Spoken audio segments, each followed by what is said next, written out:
Here. What's up, guys? Happy Saturday.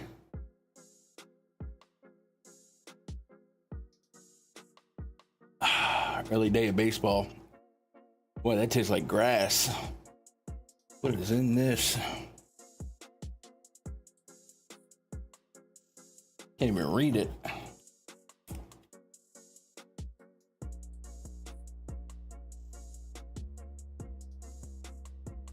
Hope you guys had a good Friday night.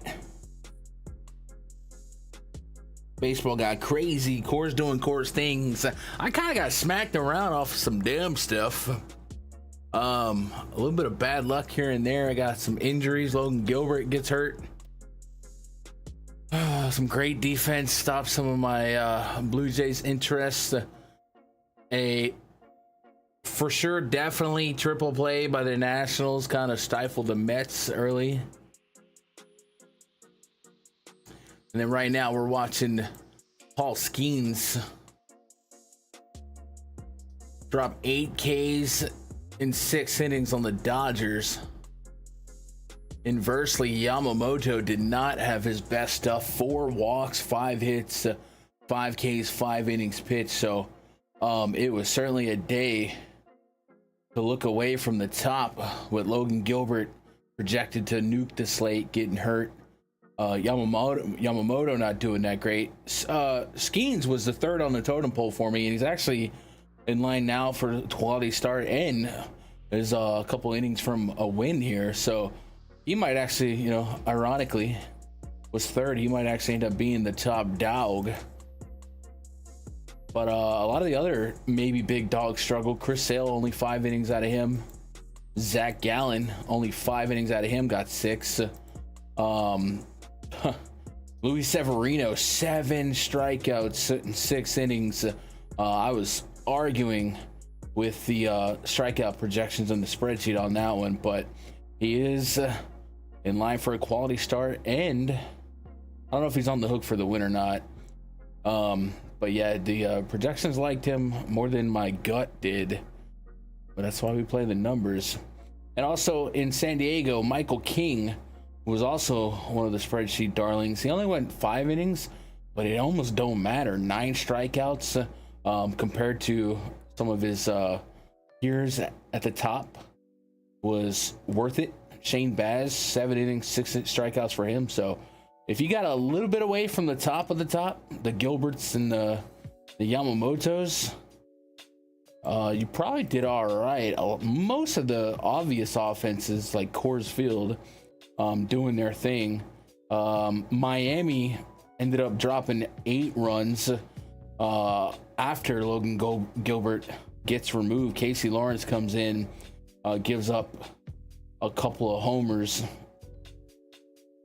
And the cheap catcher, Agustin Ramirez, we keep talking about him, just so cheap for the talent that he brings. And I don't know if he's been priced up yet, but man, cleanup spot has just been such a good value for the catcher spot out of that guy. But that's our Friday night. We had 2 games postponed early. All the lineups were in before lock. Kind of knew it was too good to be true. It comes out swinging. That slate had hands. What are you gonna do? What are you gonna do? Onward, upward. Hey, tomorrow we got a bunch of games in the daytime, couple games at night. So typically when we are able to fire up that night stream and get to work, early bird gets the worm, and don't get much earlier than the night before. So if you are finding this video, I've noticed on the weekends we tend to stumble across a few more sets of eyes because the content on the weekends a little drier. My name is Gunn. This is the YouTube channel where we preview every game every day as much as I can, and while doing so we update the MLB Grind VIP spreadsheet, which is our tool, our weapon to attack these slates day in and day out. So if you guys give us some time here, ride along, and you decide, hey, I want to add that spreadsheet to my repertoire of tools, it is a reward of having a subscription at MLBgrind.com. That's my way over the last 10 years of building an expeditious, quick, and useful way to break down every game without me. And then we've built out stack ratings, pitcher projections, the bomb detector, a lot of cool tabs to supplement your daily research and kind of help you along your way to pitch report too. So if you do think that you would like to try a membership, we do have week passes and month passes, but yesterday we did a 1 day only season pass for $149.99. So it's like the price of a couple month passes all in one. Get you locked in for the rest of the season. Pretty good bang for your buck. You get the spreadsheet daily, you get the Discord daily, and you get to grind out the season. And of course, if you sign up, I would love to hear from you in the Discord with feedback, anything that you might be looking for in terms of some coverage, and we'll try to build it out. Without further ado, we got some work to do. Well, let's get into it. What up, Cujo? Appreciate anybody lurking live. I'm not expecting a ton of live traffic tonight, a little Friday night. But let's get into it. Let's go label these as the earlies. Actually, we don't even really have that set up yet, but let's get into game number one. Going back to the Boogie Down Bronx, where the Yankees, after scrapping back into yesterday's game, puts their pride and joy of the offseason, the best closer in baseball, Devin Williams, on the bump.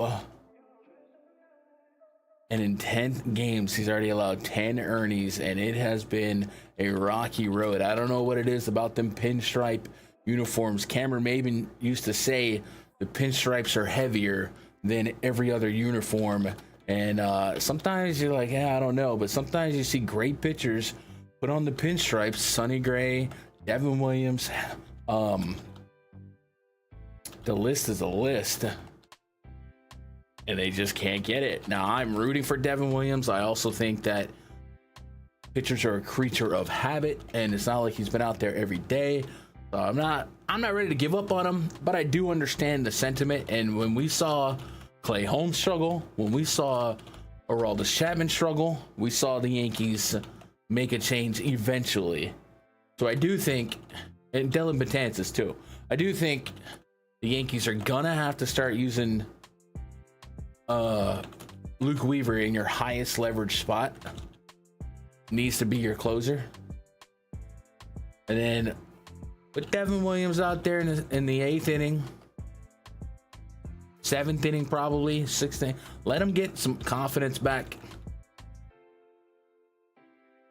But Luke Weaver was an absolute monster last season, and at the highest level in the playoffs as well. And so far this season has been just great. So I don't understand. Well, I'm not saying it's because I wouldn't understand if there was any more hesitance about making that move going forward. So we'll see if we get some late inning differences from the pitching changes for the Yankees.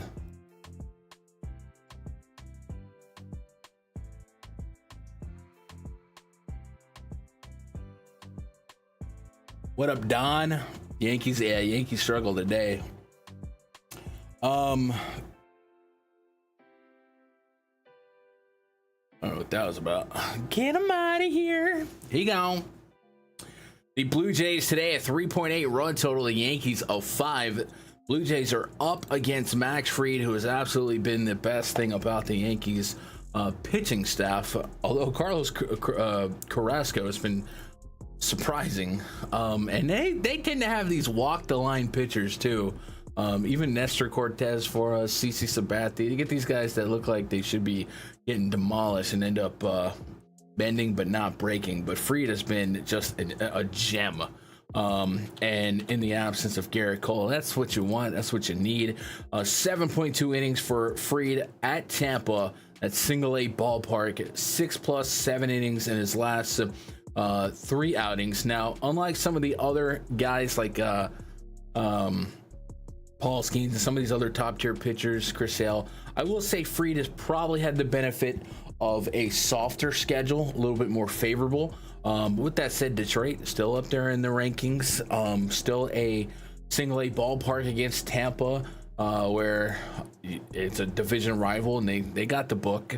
But at 9,500, getting things going, certainly have to consider him as a inning eater that can go deep and maybe get you close to a strikeout per inning. With that said, the Blue Jays are a typically tougher team to generate strikeouts from, but I also think that they profile better for some reason against righties than lefties.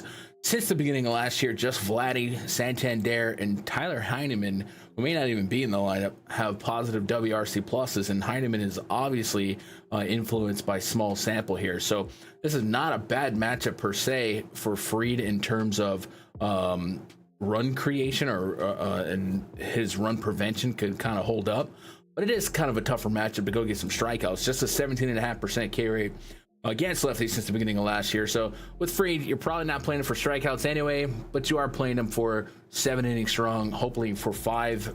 Maybe you get a strikeout per inning, and you scoop up the win. He is pretty implied for the win right now at -180. So I am interested. The Yankees also have a 5 implied run total, and they'll be up against Kevin Gausman, who has looked better in some starts than others. If we look at his recent body of work, 12 fantasy points after 6 innings, 6 hits, 4 earnings, 3 walks, and prior to that, 2 earnings, 2 homers, no walks. We've seen him as high as 35 fantasy points, as low as 3.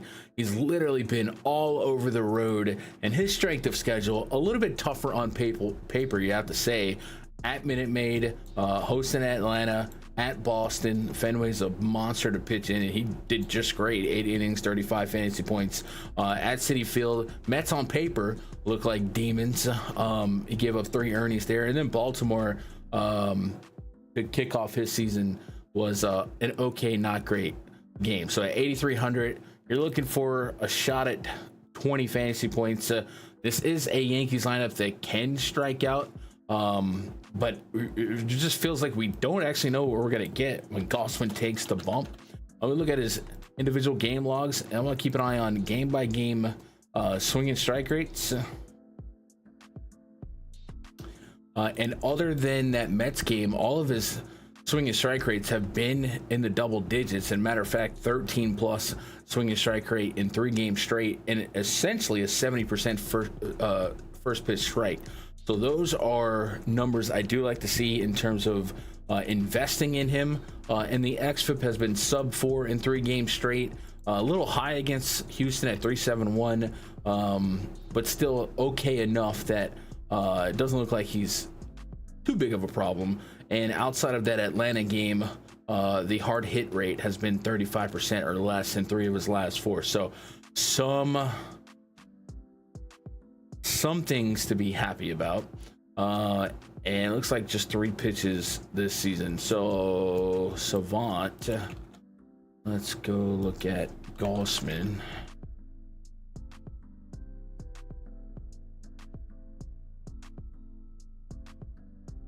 Four-seamer, splitter, and slider.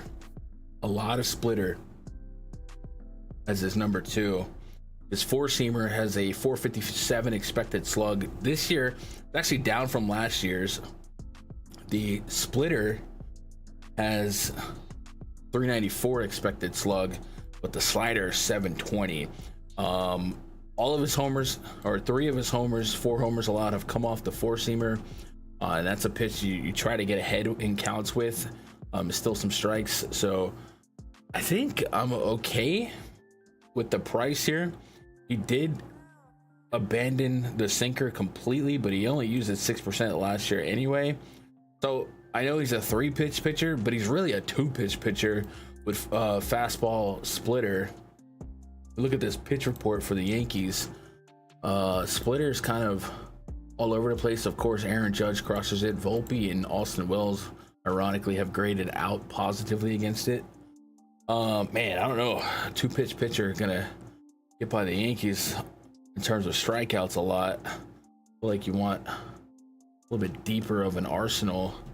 So let's rank this out. I'm gonna go Yankees, Max Fried. I think at 8,300 on DK, Gossman has to at least be in the conversation. And then Blue Jays are maybe. Yeah, you take the Blue Jays in that ballpark, but it's super GPP, like deep field. Because even if Fried isn't on his A game, he's still a massive ground ball guy. He doesn't give up homers, and that's what you need to activate or stacktivate your lineups. Actually, let's go ahead and take Blue Jays out of the interest ranking. Let's go from there. Looks like weather might have some rain, but it is the first start time of the day. So unless it rains all day, I wouldn't be too concerned about it. However, if we do get some wet grass, the Yankees defense has left a little bit out there to be improved upon, that's for sure.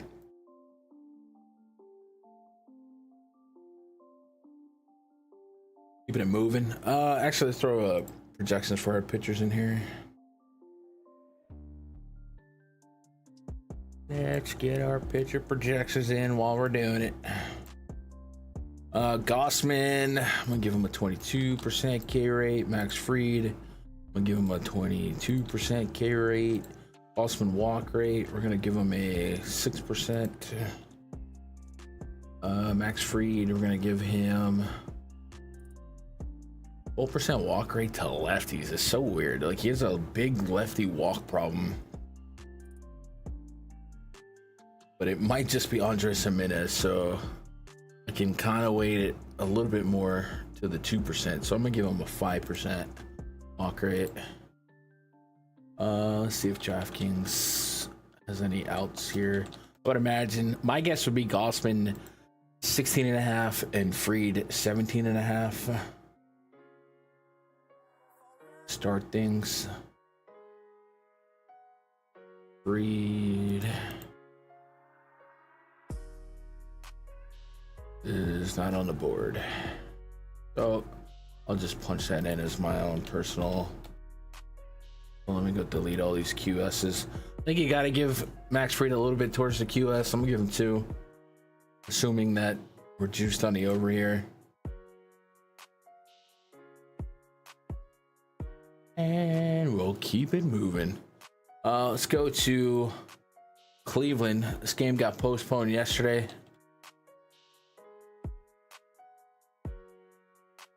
And I thought yesterday it could be part of a pre-flop higher scoring slate due to the pitching on the bump. Now, a postponement does hit the reset button on the bullpens, but eventually it likely means a double header. I don't know if it's coming tomorrow or Sunday or later. I don't know. But what we do know is that right now for this game, we're looking at Tanner Houck. Throwing pitches up against Ben Lively. Both of those pitchers have been pretty hitter friendly this season, especially some disaster cases by Tanner Houck. Angel Martinez is a switchy. Let's get Ben Lively typed up. Red Sox have an implied run total of 3.9. Guardians sitting at 3.8. Actually a pretty low implied run total for both teams here. And if I was a line odds maker, I feel like if these are our starting pitchers, and looking at the bullpen ERAs for both bullpens, I feel like I'm not splitting this game on an 8-run total. So we'll see if this total goes up tomorrow or if it's even correct this far out. But I would have it, you know, being closer to a 9.5 here with these two teams and these two bullpens. but especially these two starters. Hawk almost a 5 expected ERA for the Red Sox here, 4.5 expected ERA on Ben Lively. Both of these pitchers sub 20% K rate, not missing bats by any stretch. For Hawk, at least he's generating ground balls. But for Lively, his power allowed has been pretty wild. Hasn't given up as many homers so far this season to righties with a 0.6 home run per nine. When you look at the last 2 years, 1.15, 1.42 home run per nine. The batted ball data with it is not really better. It's actually arguably worse. He's lost a little bit of ground ball, about 10% to righties. He's increased the fly ball rate, and the hard contact's actually gone up, and so has his overall barrel rate. It feels like it's almost luck that this number is half of what it was last year, based on that alone. So I'm gonna have to get into some Red Sox interest off the rip. Now, Progressive Field does play a little bit more pitcher friendly. It certainly is harder to get homers out of the stadium. You guys may have seen in that Yankee series, Aaron Judge hit a triple off the wall. That would probably be a home run in 90% of the parks in the league. So the stadium could steal some bombs, but you gotta play the matchups, and the matchups are pretty doggone pure for both pitchers here. Now, looking at the price points for both pitchers, 2,400. I don't know why. Looking at this Labs page, and I got Hawk at 9K. I was like, I don't think that's true. They also have Lively too cheap as well. I don't really see a reason to get to either pitcher. I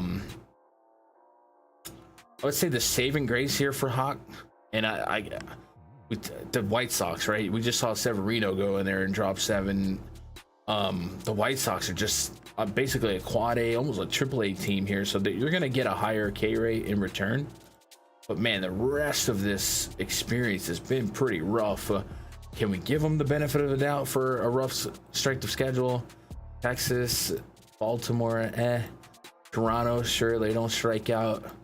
1 strikeout against Tampa. I don't think I could give him that, and it's not like he's coming off a great season. So no, I'm gonna still be on the doubt train here. So let's go look at the game by game in terms of swing and strike rate for Hawk. I would say, I do think in his defense, we go look at team beta data. I think yesterday the Guardians had showed up as like a top strikeout matchup. Yeah, they're number 1 in strikeout rate on the season, 30% against righties. But like, there is a chance that he can tap into that. And we look at this projected lineup, and other than Quan, J-Ram, Santana, and Angel Martinez, there's like a 1 in 3 K rate on the rest of the guys. So I kind of understand where it's coming from. I think Angel Martinez is a little bit new to the crew in terms of making the lineup. And then when you look at their WRC plus against righties since the beginning of last year, it's just Quan and J-Ram. So you're kind of seeing a case for the Guardians run total to be that low, and you might even see a case for Hawk having a little bit of upside at 7,400. He could Hawk Tua on the Guardians. That was stupid. I don't know why I did that. So I'm kind of seeing both sides of that coin here, but bad is bad. We also could hyper focus on his lefty splits, with Gabriel Arias right now being the only righty in this projected Guardians lineup. And when we do that, even going back to last year, it diminishes what strikeout rate we do have. This season, it increases the average allowed and the homers allowed, but we're still at a 50+% ground ball rate. I'm kind of all over the road here. Got a plate discipline here. Double-digit swing and strike rate in 2 games straight. That's a good sign. 65-69% first pitch strike rate. That's a good sign. Pitch value, not a good sign. Man, I think I get into a little bit of Hawk. and then the Guardians would be a substack with the obvious. For me, it would be Quan, J-Ram, and Manzardo as the first 3 names I pluck out. I guess I'll write substack. And then for Ben Lively, I don't really see a reason to get to him. That 18% K rate's pretty well sustained 3 seasons now. And this Red Sox team is, on paper, pretty doggone good. They just got a day of rest here in between. There are some strikeouts in the bottom half of this lineup.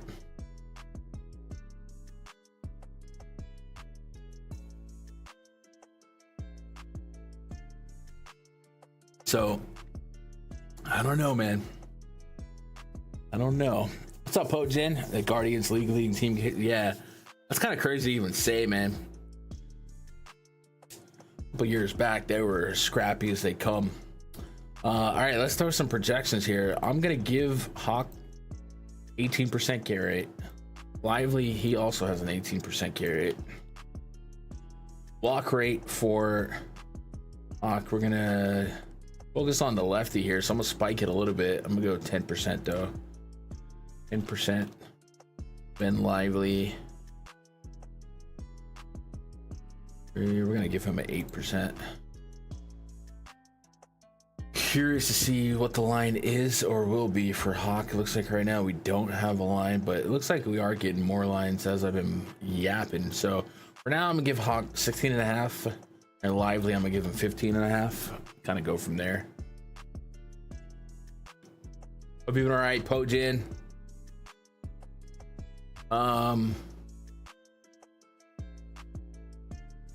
I guess my early lean would be the Red Sox over. If we had to pull a prop bet, if they are truly at 4.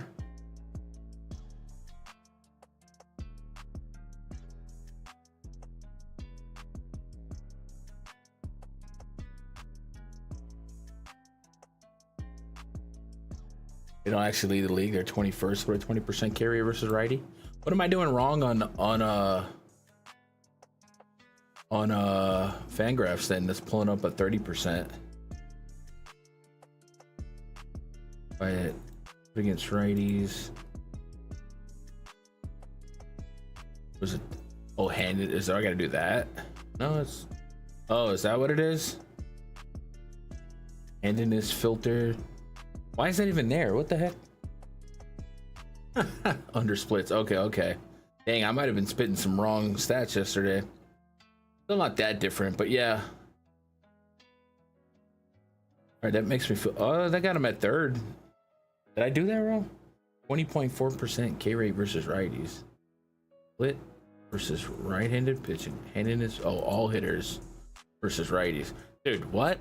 What? All right, we gotta give them some respect back then, I guess.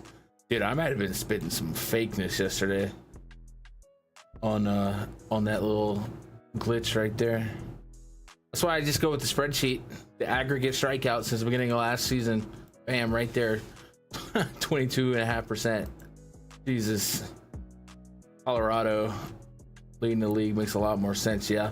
Look at them Yankees, 1-4.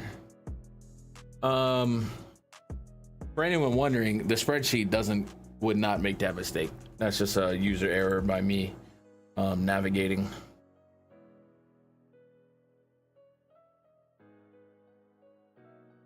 Hoping for that min cash life on Fanduel and DK Pojen. Yeah, it was kind of a rough night. Anytime my favorite pitchers do bad, I do bad. Because I keep a tight pitching pool. And then of course Skeens was my lesser of all 3 evils, so just kind of rough. And what was it? I had a hitter. Oh, the Twins.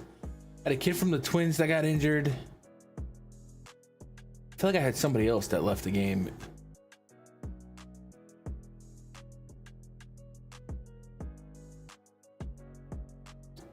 I don't know.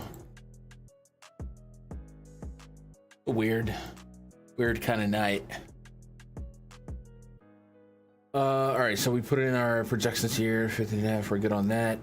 On Red Sox, Hawk, Guardian, Substack, and That's it. There's really nothing else to add here. So we'll move on to the next game.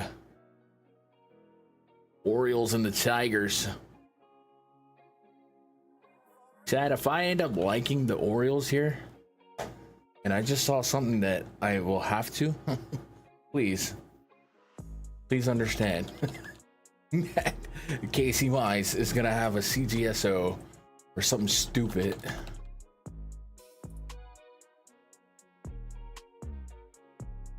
Well, the first thing that stands out to me while I'm typing these names about this Tigers game in Comerica is it looks like we could have a little bit of fun with the wind tonight or today.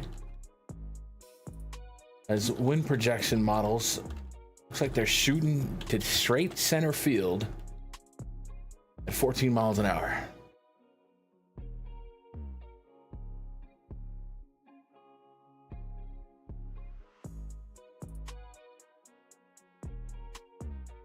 But day after day, the Orioles look good. And if you're at the Orioles slot machine, keep throwing quarters in that bad boy. It's coming, right? Today they get Casey Mize. They're throwing Brandon Young, by the way. I think now, yesterday there was a little bit of confusion about that, but I think it's fine.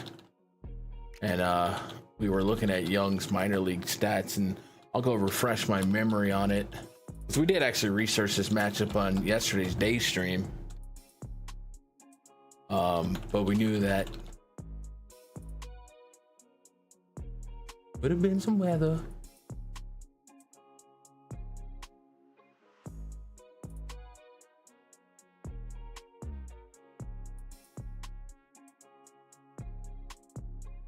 What's this matchup, right?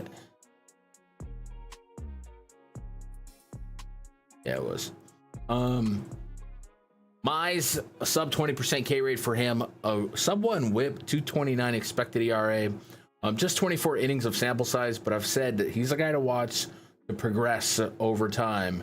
But I also don't want to I don't want to be first, or I do want to be first before the field, but you got to pick your battles. Now, 7 innings against Kansas, 3 strikeouts, but managed a 12-7 ground ball to fly ball ratio and only 1 earney on 1 walk. So a sub 1 whip over those 7 innings, that's pretty good. That's what you want. And 88 pitches of work. We actually haven't seen him exceed 90 pitches yet. Not sure if that's by design or happenstance. But in the 2 games that he did hit 88, he hit a respectable 6 innings and 7 innings and has achieved over 20 fantasy points in 3 of 4 games, with 1 out separating him from a 6-inning quality start in 1 game, but 6 innings in 2 of those games here. So you're starting to see Mize look a little bit better, and a little bit of bad luck and a little bit of a home run bugaboo to righties here. And again, looking at his underlying metrics, the hard contact being under 30% to righties, the ground ball rate being over 40%, and the barrel rate being 7%.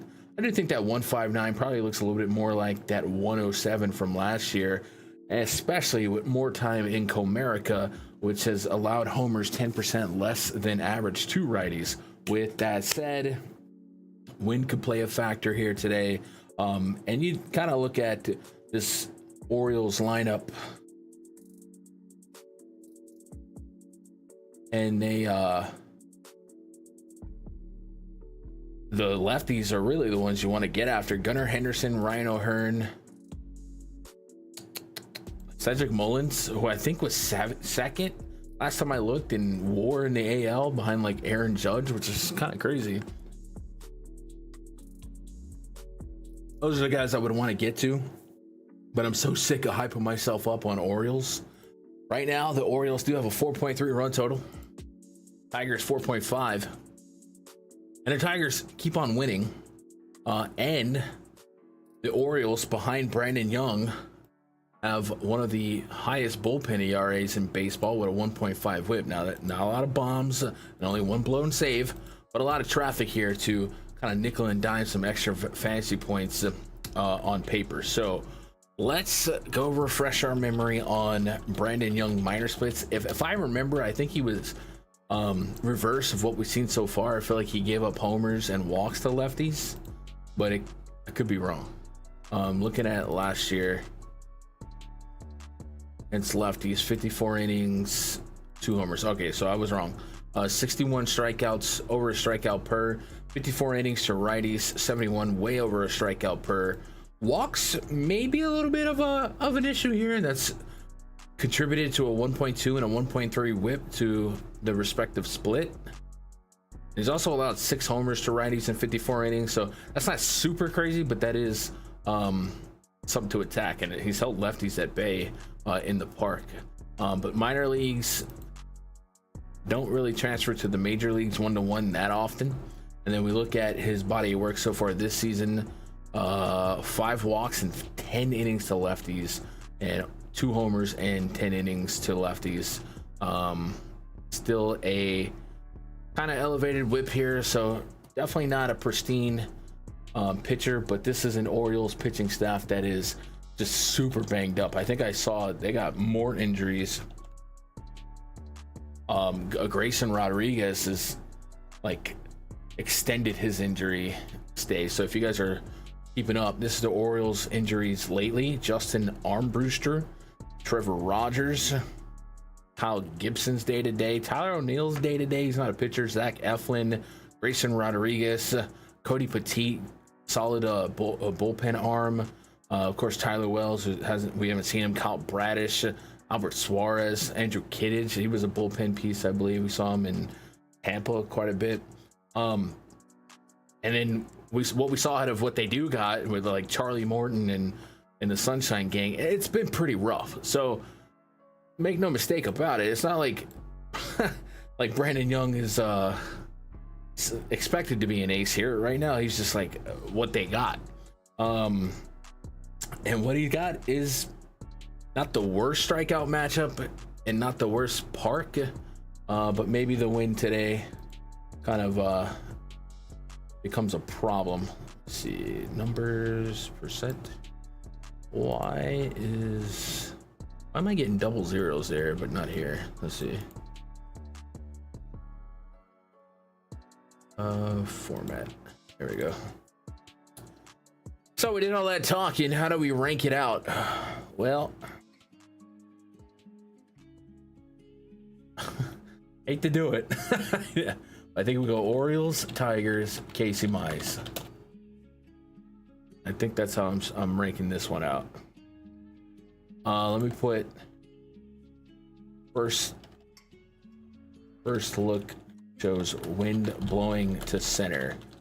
But because the wind's blowing to center right now, it's such a high clip, I'm gonna give him at least half a point of a weather boost.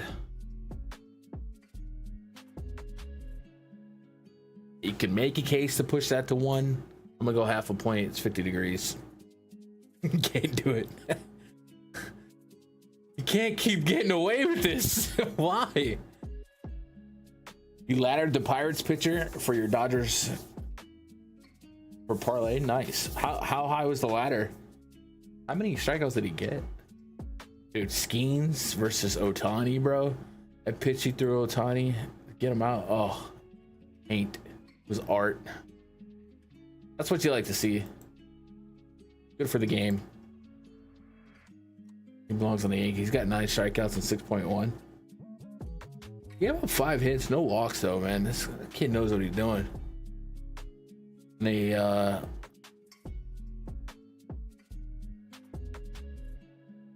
still got 3 outs to go, yeah. Bloop and a blast, boys. Yep, not comfortable, but that's how I'm ranking that one out. So let's go. So I will say this, maybe we can get some value on a Brandon Young strikeout prop. So we go back to the MLB game logs for this season, coming off of a 4 and 5 inning start, and he's pitched 20 innings, 2, 3, 4, 5 starts. Or excuse me, 4 starts and 20 innings. The strikeout rate is all over the place this season versus last year. But he still has more than a strikeout per inning. But in only 2 games did he have more than a strikeout per inning. That's a little bit weird. But looking at last year, 132 strikeouts on 111 innings. The year prior for 4 teams, one per inning. I guess what I'm dreaming of, not dreaming of, but saying, it seems like there's some strikeout pedigree in him, and so far in just the 4 innings of sample size, he wasn't able to get A's there. Now, was he able to miss some mats but got unlucky? Go to the game log. Play discipline, nope. 3.7%, but a 31% first pitch strike. Cincinnati had him trembling apparently. But maybe that was the okay, I'm over it game. And since he was supposed to start yesterday and now it kind of got washed away, now he can sleep on it some more. I don't know what I'm pushing, what narrative I'm pushing here, but I guess what I want to know is, do we have a strikeout prop for him?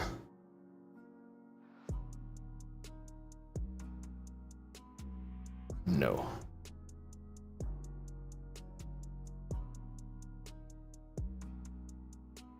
Okay. What do I do for a projection? I feel like I should give him more than a 16%. I feel like he should be, he might be a 24% K rate guy, but I'm gonna give him 20 for now. And then for Casey Mize, I'm gonna give him 19. What he's earned at the big league level. And then for Brandon Young, his walk rate, I'll tax him at a 13. Casey Mize, I'm gonna tax him at 7. What do we do for Young? I guess 14.5 outs is fair, and we'll see if juice is on the over. For Mize, we'll go 16.5 for now. Unless there's a line on that. No. Hey, why wouldn't it just be the same line from yesterday? When I give Brandon Young 14.5 outs, 4.8 innings, it gives me 5 strikeouts on a 20% K rate. Because this Tigers team has a 25% aggregate K rate. But like, is it possible we get a... I don't know. I mean, it's also possible that I'm over projecting his K rate here, but I don't believe he's a 15%, 3% swing and strike rate guy based on what we've seen. Kind of leaning on that. What's up, Unique? Where you been? What's up, Chronic? Soto in the pool? Bro, Soto, I can't tell you how many props I you know how people were on Vladdy to homer forever? I swear I've been on Soto to homer every day. And it just doesn't happen. And I was like, he had a good matchup, Irvin, the Nats bullpen. It's a park that he used to play. You know what I mean? I was like, and then nope. I think he did wash his fantasy points though. The Tigers won in a sense that they didn't play today. Game got postponed. Guys, did Setter Sanders get drafted yet? What a crazy drop that is, man. That's been all over my timeline. It's funny on Facebook, see so many draft experts. When I'm like, no, have you ever seen the videos where people go to the drafts and ask random fans about a fake name and they're like, oh, I think he's good, blah, blah, blah. And it's just, I feel like every year my Facebook feed becomes people talking about people they've never heard of 3 days ago, and then all having a reason for Sanders to not be drafted. But I think what I found crazy is I was reading, was it a DraftKings tweet? It says into the fourth round, he could just go back to college, make more money in college. But they retired his number, so you have to get a new. I don't know how that works. I didn't know after you declare for the draft and not get drafted, you could just go back. I didn't know that. Does that happen every year for like fifth round bums? Jackson Dart just better. What up, Josh? No, not yet. I knew he did. I was just joking. That's how mine during the season election.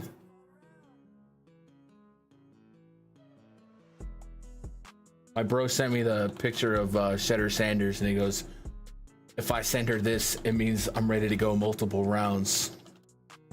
Hashtag Blue Chew. Come on, bro. I'm just kidding. I just made that up.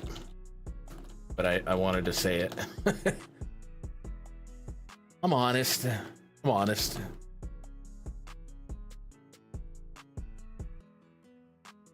Here. What up, Heath? Yeah, that Gilbert injury was bad.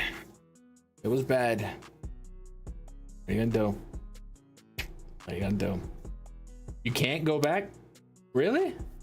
Dude, I saw a couple tweets from like legitimate sources that made it seem like you could go back. Like I didn't think you could. Maybe I just got like, maybe I got buried, dude. I swear I thought it was a DraftKings tweet, but it could have just been a Photoshop.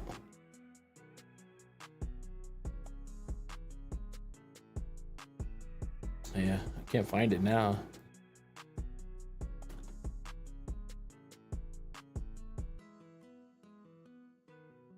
I don't know, man. I see a lot of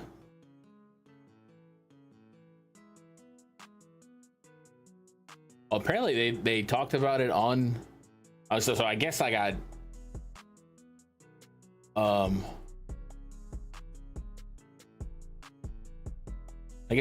okey doked, but apparently also did the people on NFL Network got okey doked, like the homies asking on the air.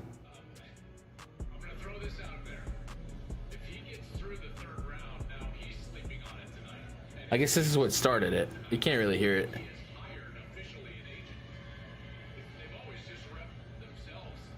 So homie's like speculating he hasn't hired an agent, he could just go back, blah blah blah blah. Is it possible to go back? So I guess that's what started that whole hypothetical, and it was on NFL Network. I guess that's how it ended up on my feed.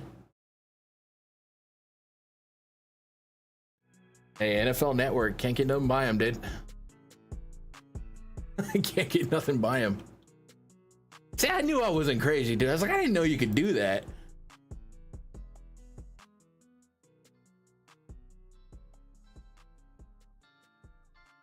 Where does Sanders acted arrogant and entitled his pre-draft? Yeah, I saw a couple blurs. Like I don't pretend to know anything about college football, but now that this is a story, like a lot of people are told you showing blurbs from scouts and people saying his interview sucked, and I think I saw the general consensus was that like he's a backup quarterback with an ego and blah blah blah blah. I don't know the kid. I don't know anything about the situation.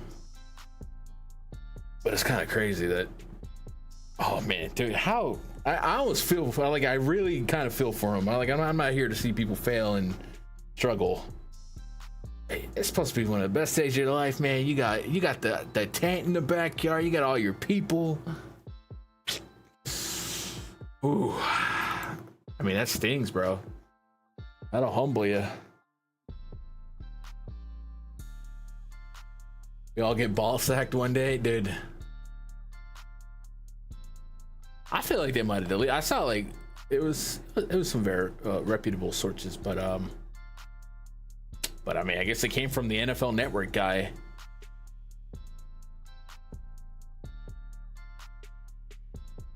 I opened up Twitter and it showed Paul Skeens on the bump before like they even go to commercial. Yamamoto strikeout. Strikes out Pham with the high fastball. They start playing the bumper reel to go to commercial, and Skeens is already on the freaking mound, dude. That's crazy, dude. That's crazy. Nice fan like Dart. He used to chill with the swag, but he's cool. Yeah, I don't know anything about anybody. I fell out of love with football, but maybe this season I can get back into it from a DFS side of things now that my schedule's a little softer. A little softer. You say Kikuchi pitching for the Angels, Simeon Woods Richardson on the bump for the Twins. 4 implied run total for the Angels, 4.2 for the Twins. And Twins, Kikuchi rocking a $1.25 on the whip, 23% K rate, 9% swing and strike rate, 4.28 Sierra with a double-digit barrel rate. So perfectly average, right? Doesn't profile extremely gas canny, but he can definitely give up bombs. A 1.46 home run per 9 to righty so far this season. And looking at the last 3 years, that's been a $1.25 or better, and the hard contact rate's been elevated. So homers will happen. We have seen Buxton in the last 5 games hit 2 or 3 homers now. So he's hitting well. I think most of those homers did come off of righties, but it doesn't matter. Yeah, 3 bombs in his last 5. He hit a triple yesterday to boot, and that's a good sign for him. He's still striking out at an extremely high clip, so you got to deal with that. But maybe another spot for Buxton to stay hot, especially if he's in that leadoff spot. It's kind of a funky Twins projecting lineup here. We'll see if that holds up. Let me refresh this page here just in case we got some changes. Nope, they still got Buxton there. I got Correa second, Jeffers. That lineup looks so much different than what they usually roll out, so it'll be interesting to see how that works out. You thought it was pronounced Skynes until now? Chronic, that's the epitome of don't watch baseball right there. That's the epitome of don't watch baseball. You could tell. You could tell. Christian Vasquez should have some. Yeah, I think I just typed his name wrong. All right, so how do we run this one out? Neither pitcher has incredible stuff. I think we're gonna go offense first. I think we're gonna go Twins first. And Twins. The Angels do have a rough bullpen here. And like I said, Kikuchi can get got. So it bodes well for the Twins if they have any weird lineup going night to day, back to back. But and then the Angel side of things, Trout got into one yesterday. Simeon Woods Richardson so far this season has allowed more power to lefties and righties, but looking back at last year and then looking at his batted ball data, the power to righties should be catching up to him just as well. 25% line drive rate, a 57% fly ball rate, a 43% hard contact rate, and a ridiculous 22% barrel rate. All of these numbers are atrocious. So if he sustains those numbers against a Soler, a Mike Trout, even a Taylor Ward, yeah, it could be a long day. So let's go Twins, then Angels. I think there's a case to be made for a little share of Kikuchi. We'll put him in the blender. Let's go put 23% carry rate on him. Let's go put Richardson at I'll give him 21 this season. That's what he's got. Walk rate on Kikuchi 11.7 flat. Richardson, let's go 6.5. And then let's go look at some outs. We have 17.5 low juice on the over and 15 for Richardson. So we'll go 17.5, 15. Kuchi probably has to get at least a point towards a quality start. Maybe 1.5. That's how we kind of spin that around.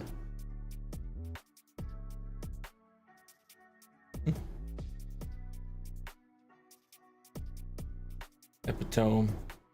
Heath, I don't know. That's a throwback joke.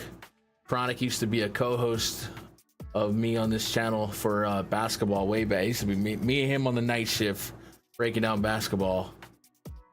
And one day, unironically, Chronic spit out a sentence, and with a serious, dead serious tone of voice, Said something was the epitome of something. And I stopped everything. And I was like, what did you just say?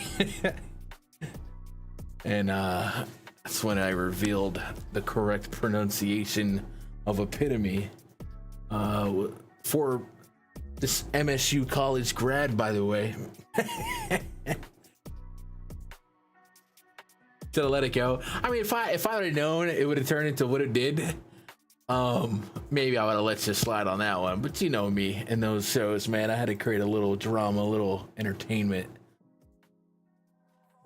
But I've learned, dude, we got 60, 70 viewers in the daytime concurrent. Back then we were pushing 300. I thought I had to give them the Stephen A. Shannon. Wait, can I say Shannon? Maybe I shouldn't. A little drama. Didn't need it, bro. Just talk stats, bro. Be boring. Move on here to the Brewers game.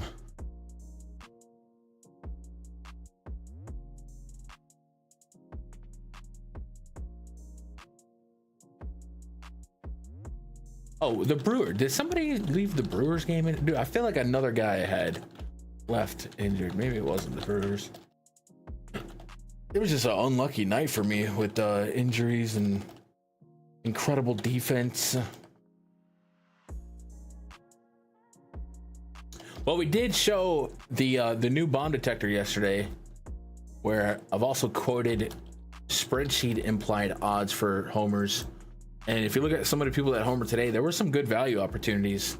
Then, of course, some of the people that didn't homer today, like a plus 190 Judge, when the spreadsheet was screaming you're getting ripped off if you bet that, he didn't homer. But I'm a little happy about that in terms of one-day victory lapping. And then, of course, there were some rough strikeout projections. Some did get, like the Severino one, yeah. But man, I think sometimes I might have to, I don't know, I want to say go with my gut on projected outs. Because, man, they really loved Kyle Hendricks to go deep. And I'm like, it's Kyle Hendricks. And, of course, he didn't go deep. But you can't think like that. You can't overreact to one day.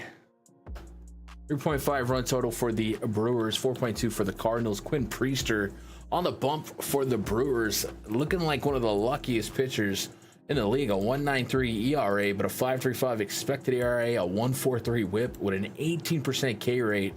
None of that is good, and it looks like this is the culprit. His 200 average allowed to lefties this season with a 0 home run per 9.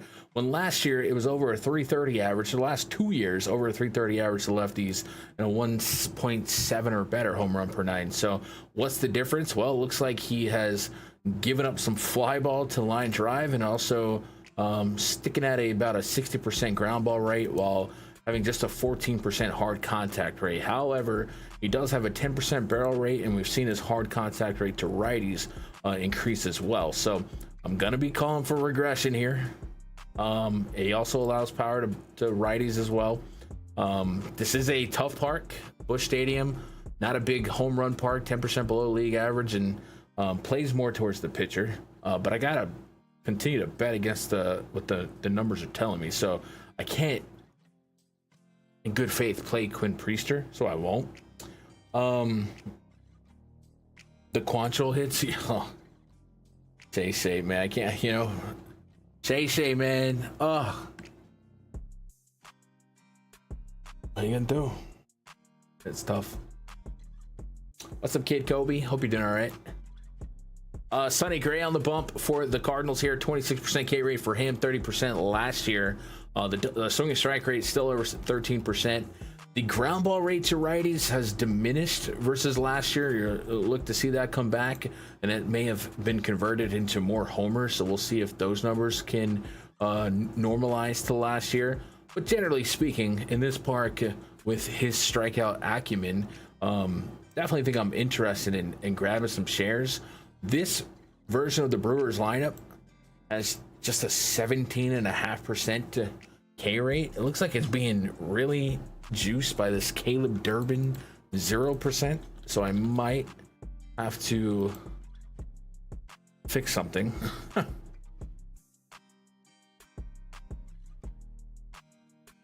18 at bats, he hasn't struck out this year. Now, I don't think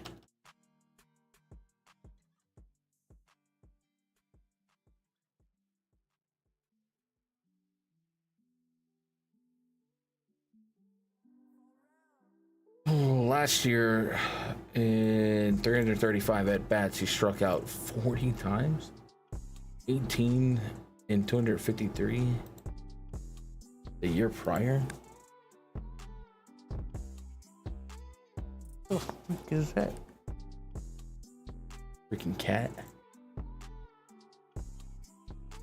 Got a regular Tony Gwynn over here. There's an 11% K rate, 12% K rate.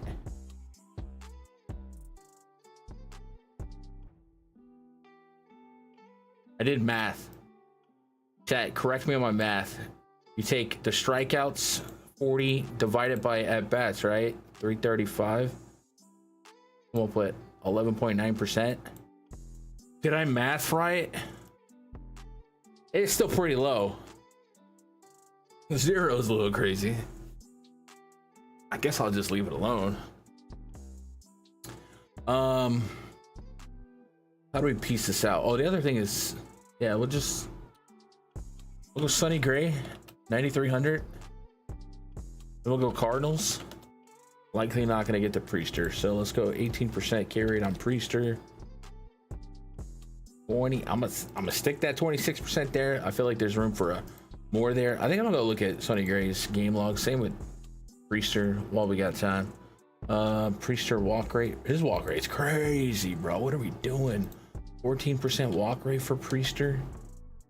And Sonny Gray. Or let's go 5%. Sonny Gray has a 17.5 juiced over, really juiced over. So we're gonna go 18. I'm gonna throw him 2 points. We're gonna go 2.5. We kind of talked about the win implications, harder to give. They're minus 155. I'll give him 2.5. And then Priester doesn't have anything, so I'm gonna probably go 14.5 to 15.5. 4, 5, 5. I'll go 14.5. Has been over 10% since he was in a Braves high A system. That's actually crazy. Little Tony Gwynn. He's a speedster, so he doesn't strike out. He's got to make your defense work. Interesting. So Catal's, I see Vegas made that call on Gilbert today. Man, that's how they get you.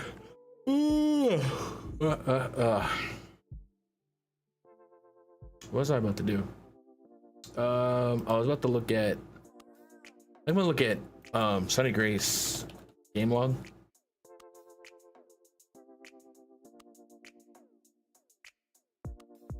A discipline. He had back-to-back 5% swing and strike rate games against Houston and Pittsburgh. That's not what you want. But then 22, 15, 16.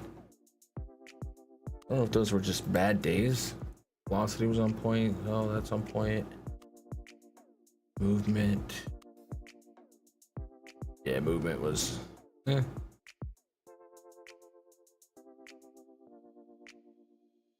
don't know. I've just been unlucky those games. And then batted ball. I want to split his batted ball data. See what's going on with the power to righties and the ground balls.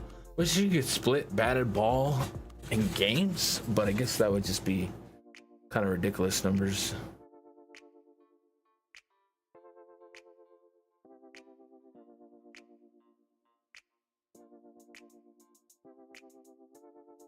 Yeah, I'd assume it has.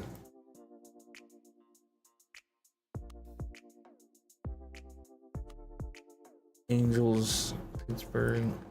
A lot of homer in all but one game, and that was Houston. I don't know. That doesn't feel sustainable. I mean, one home per game, it wouldn't be crazy, I guess. 6, 7, 5. Did see 100 pitches in his last outing. Oh, so far he's getting a good rub from Vegas. And then Quinn Priester. What was going on with this ERA versus everything else? You should have like a 5 ERA. It doesn't make sense. 4.8 xFIP, 4.65 xFIP. We gotta know the BABIP. 333 BABIP? But an 83 BABIP against Detroit. And 357 BABIP the game before. At Coors, by the way. A 91% LOB. Hello? 100. Bro, he had a 316 average allowed against Colorado. And 100% LOB. The 9% walk rate. Come on.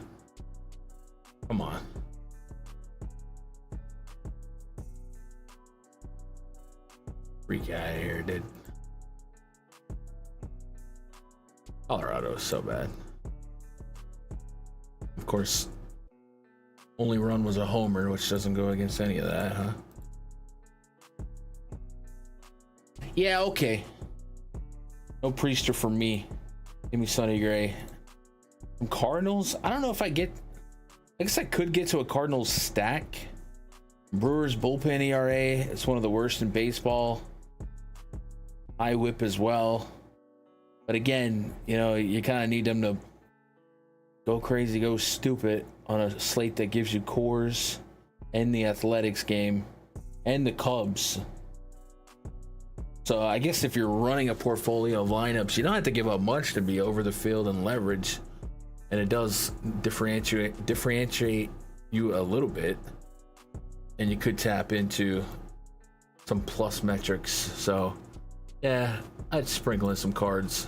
Let's go Sonny, let's go cards. If Sonny Gray fails, I don't know. He does have an elevated home run per 9 to lefties, elevated line drive rate. Could be good for Christian Yelich. Had a couple blunders on defense lately.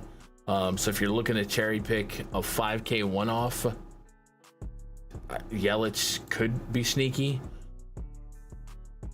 But that's got to be deep field, right? When you start looking at these prices of, we'll put the Coors team in Athletics, and Yelich is at 5K.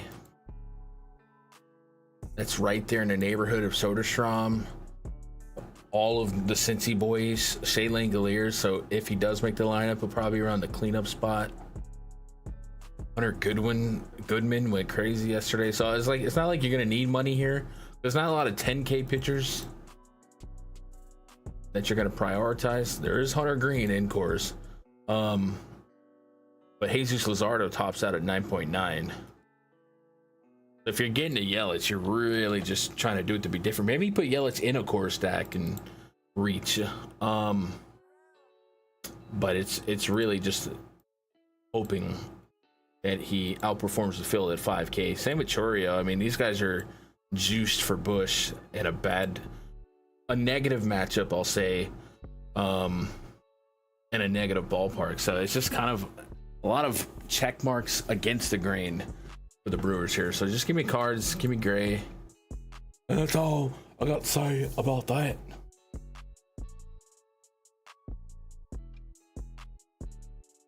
Durbin is shorter than Altuve.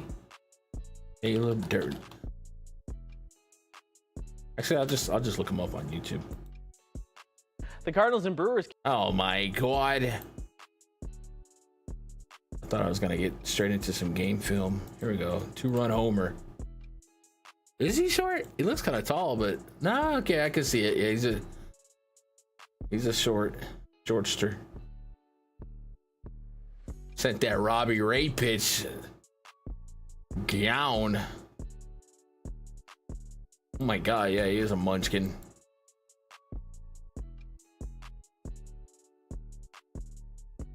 Yeah, okay. Vanish to the Brown. Dude, is the draft still going?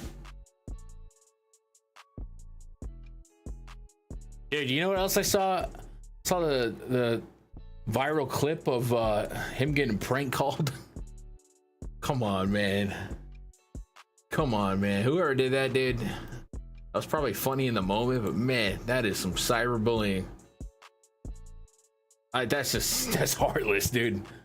I feel for him. I do. All right, let's move on. It's about to get crazy. Reds. So those aforementioned Reds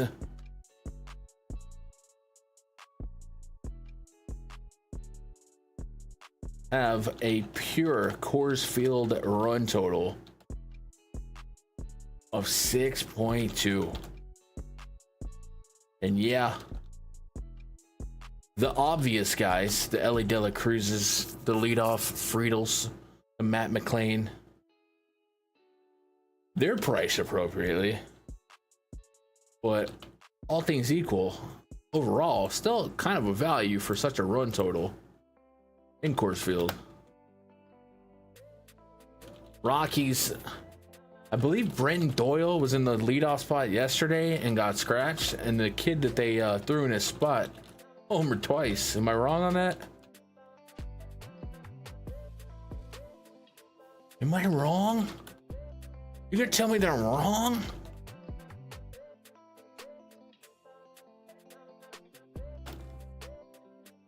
Antonio Senzatella has to twirl the seams against Hunter Green. Here we go. How much does Coors matter to you? 8,900 for Hunter Green, who has otherwise had a pristine season. Now he is coming off a tough game, and you kind of felt like that was coming.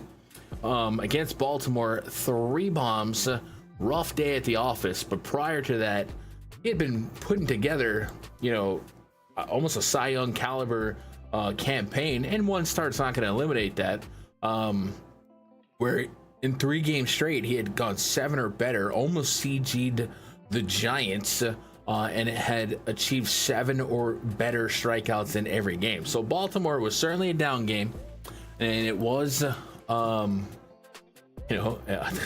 Baltimore, that was going to be Baltimore, right? They finally get a bad matchup and they go off. I want to say there might have been win that game, but I don't recall. And now they get now he gets the Rockies. Rockies are a team that I would pitch many of you guys against for DFS purposes. But you deal with the age-old question: can you pitch a pitcher in Coors, particularly one of the most expensive pitchers on the slate? I'm kind of leaning yes, just because the velocity plays right just about anywhere.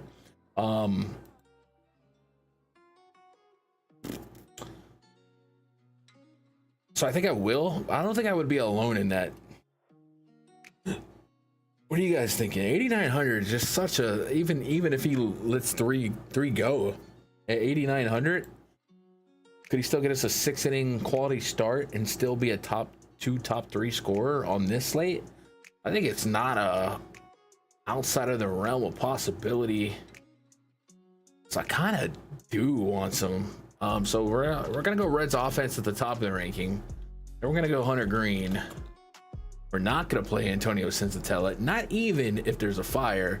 And then you gotta have some Rockies interest, but we'll see what the field is doing with them. Coors is just Coors, right? The Rockies suck. They're never gonna project super well. But it is Coors. 70 degrees. And looking at some of the temperatures so far, amongst the best. But we'll see what that lineup looks like. They had been mixing in more lefties lately against righties. You get Ryan McMahon, Mickey Moniak, Talia can turn it around. Jordan Beck, he was the kid that I think he slid into the leadoff spot yesterday and hit 2 bombs. So maybe these numbers look a little different tomorrow, but yeah. Let's go put a projection in for Green. So I'm gonna tax him a strikeout rate. I'm gonna put him at 25. I still don't think that's gonna be like bad, because the Rockies are gonna come back at 27%. It just at least tapers it, right? Senzatella, we're gonna put him at a smooth 8% K rate. Walk rates for Hunter Green, we're gonna go 5%. And then Senzatella, we're gonna go 5%. Any out projections here? Hunter Green's at 17.5, a little juice on the over. So you could almost imply him here for a quality start. And Senzatella's at 14.5. So I'm gonna go 17.5, 14.5. I'm gonna give Greeny 2 points towards the QS. I do think he's almost minus 200, minus 192. Pretty close for win implication anyway. Gives me it gives me 7 strikeouts, even diminishing his K rate and not giving him the full 18. We have a line yet for his Ks. I'm at 7.5. Actually undercut Vegas. That has almost like not happened yet, but it is because I pulled down his K rate a little bit, and maybe I don't need to do that because this team just sucks. Has Hunter Green pitched in cores? I would assume so. He's got a couple years, but because like last year he was really good too, right? Yeah. So did he go cores last year?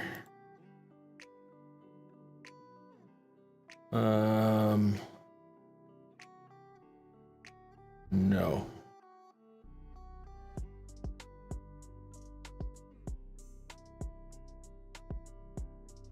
He did not. All right.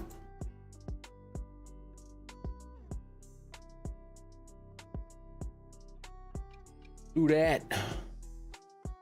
We got a couple more games on this early slate, right? 305, yeah. Might be one of sometimes you get lucky and all the lineups are in before lock. I don't think we're gonna have that luxury today with the way this slate kind of spaced out. Well, that's not what you want.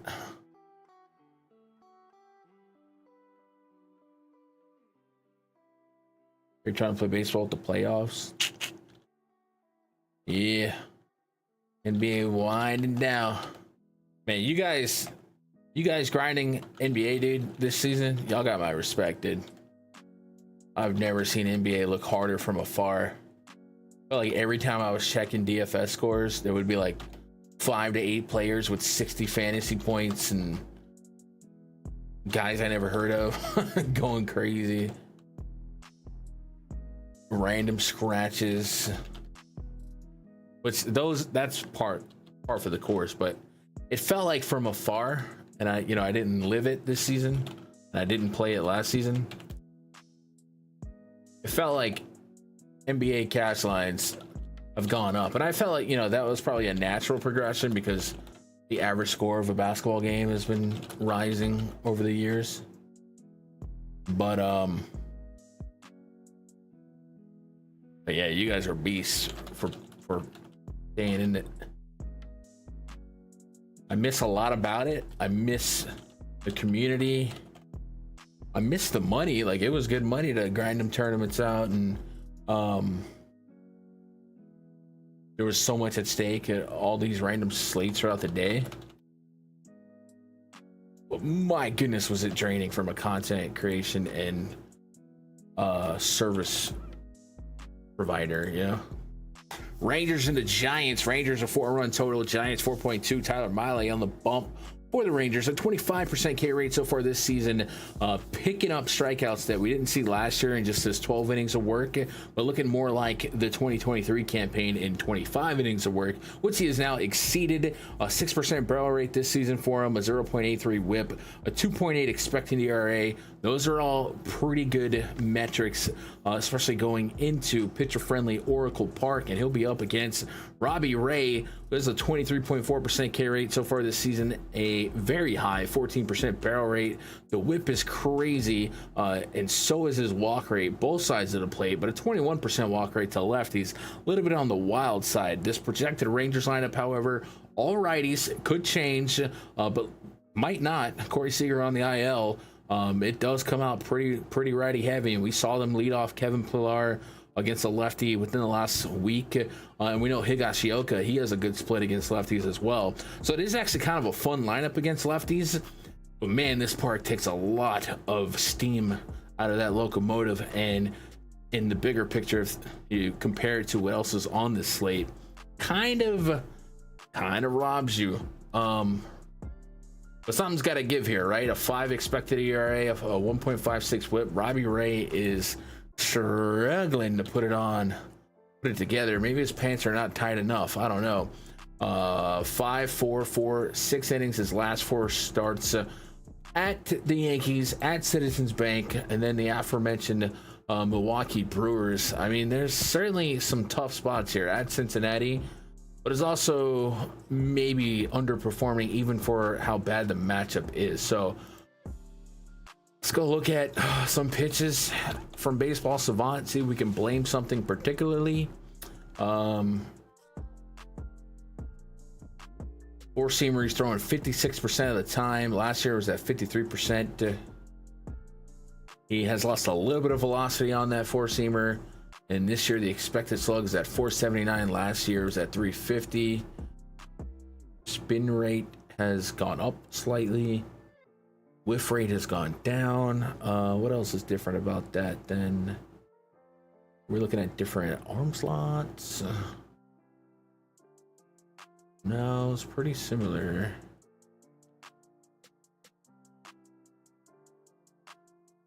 Just getting hit, huh? Trying to blame something. Slider 453 expected slug this season. Last year it was at a 210. That's a pretty significant drop. He's also added a changeup, which we hadn't seen last year. Maybe a little bit like a show me changeup at 13%, and he's only used it against righties. And this is going to be a lot of righties. Let's go check out the pitch report on the Rangers against righties with the change, or Rangers with the changeup. Actually, kind of suck against the changeup. Just Semien, who is a shell of his former self right now, and Wyatt Langford. Robbie Ray might surprise people on this column. 7,600, 22% aggregate K rate for the Angels, or for the Rangers against lefties.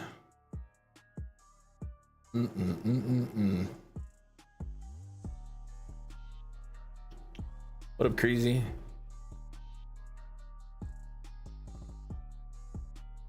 Yeah, they're kind of rough. What up, Ayo?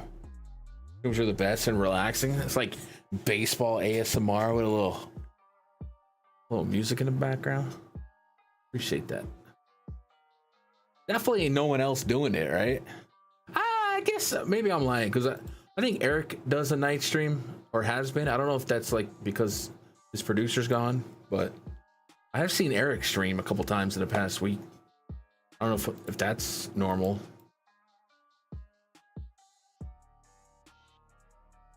But I think he's definitely focusing on bets and stuff, right?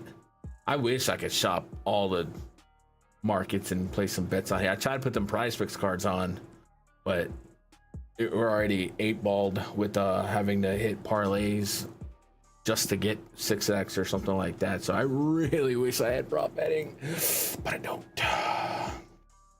Van Verlander, he did just fine. They're so bad. Yeah. I kind of do think 7,600 Robbie Ray here. Couple metrics in his favor. I think this is pitching for me, so I'm gonna trust Miley to keep it up. I'm gonna put Robbie Ray in the blender. See what the outs are for both these guys, if we got them. Those are strikeouts. 15, or they were at 5.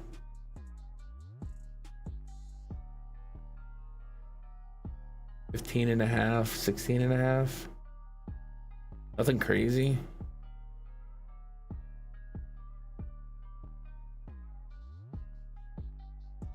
Let's give Molly a K rate of 24%. Let's give Robbie Ray a K rate of 23%. Walk rate for Molly.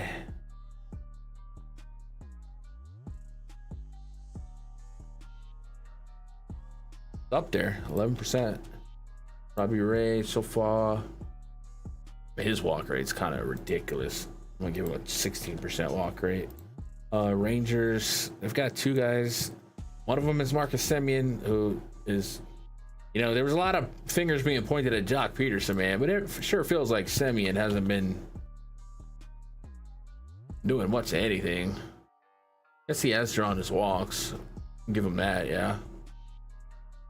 He's stealing bases on those walks? No.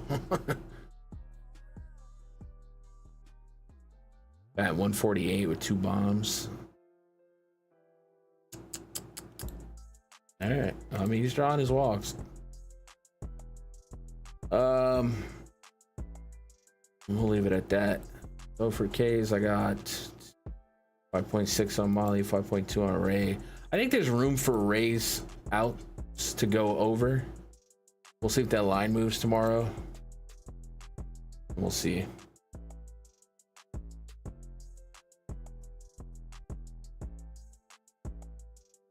Call Pistons early. Nice. Semien, Berger, Tavares, and Jock are 4 black holes. Oof. It looks like Semien walks. He just don't steal. If you can get on base and you're not gonna hit, take some risk, right? He's walked in once in 3 of his last 4 games. Well, I don't know what he did tonight, but I mean, it looks like he can draw some walks, but that's about it. Those other guys, though. All right, give me Molly, give me Ray.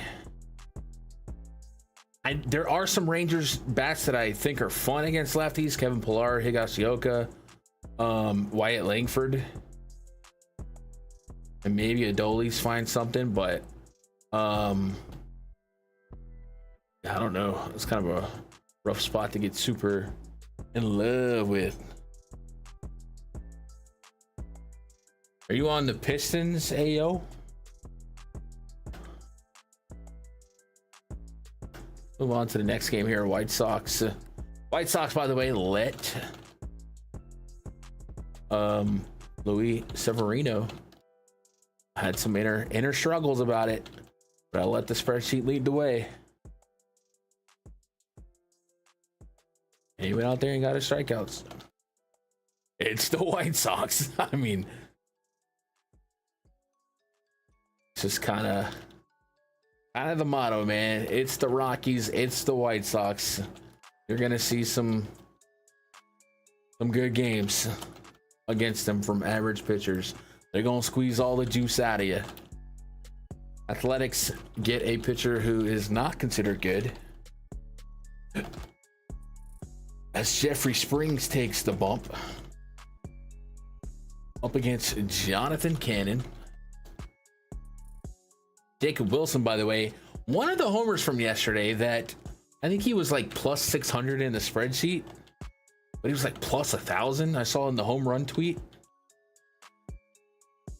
Obviously, you can't bet every homer that might be mispriced, but that's what I think is the value part of the bomb detector, is maybe getting better prices on guys that are not being bet down by the market. Like, you should never, and this, I'm just one guy, you should never bet a player at plus 190 to homer. Like, what the F is that? You know what I mean? And the bettors aren't thinking about probabilities. The average bettor has no idea what plus 190 means to homer, right? And I think that is going to be a very, very valuable part of the new bomb detector layout. But basically, plus 190 means you have a 34.5% chance to homer.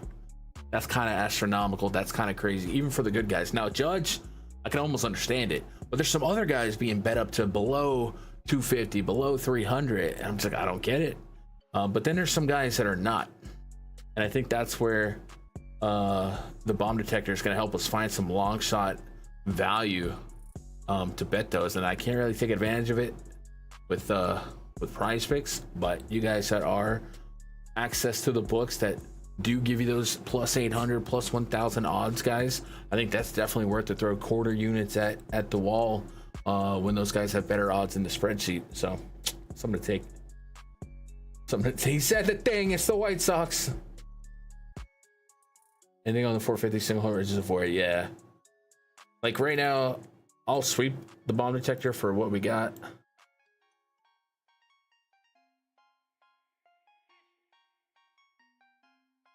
Top rating is Aaron Judge again.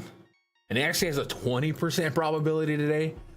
But even that's like 508 odds. So basically the spreadsheet is telling us that anything like less than 508 is probably unfair if you just trust this model over everything. Now 1 in 5 chance is still ridiculous, but I can probably assume he's going to be 300 or he's 1/7. Get the freak out of here.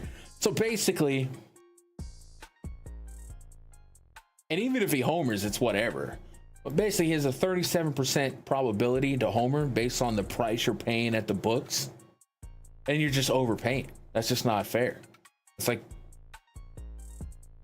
so I don't know if you guys are out there betting Judge and Ohtani and all those guys to homer, dude, the books love you.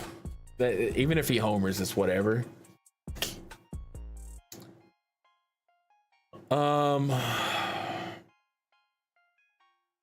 There's a lot of short odds in this game too, but I don't know. Like Vladdy's plus 600. That was Max Fried, but I bet on paper that probably comes as a not terrible 684. So that's a little bit more true odds for Vladdy. Plus 500. It's not 20%. It's not. Wait.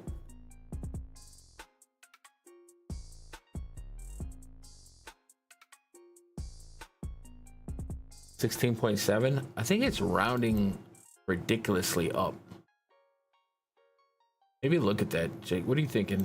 Let me so it should be, what should it be, like 400?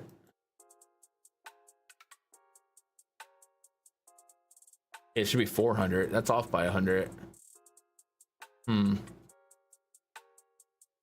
Let's see.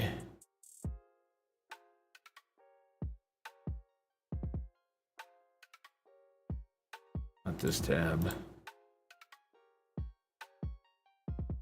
Oh, that's even worse. Well, that's not even worse. It's a little bit better, but it's still pretty bad. Bomb algorithm. Odds. Let's go Judge.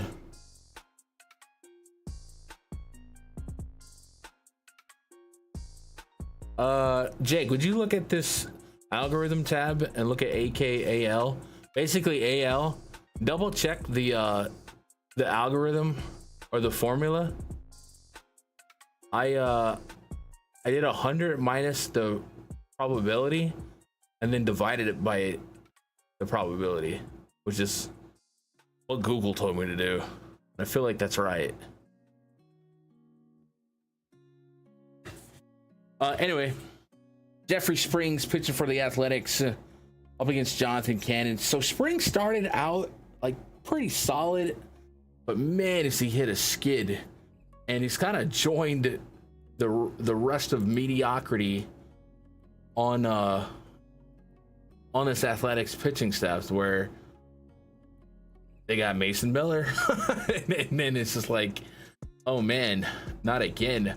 Starting off with 9 strikeouts against Seattle. We know now Seattle's a high K team, so there is some volatility there. But ever since that game, just been a rough stretch, especially for achieving strikeouts. So looking a little bit more into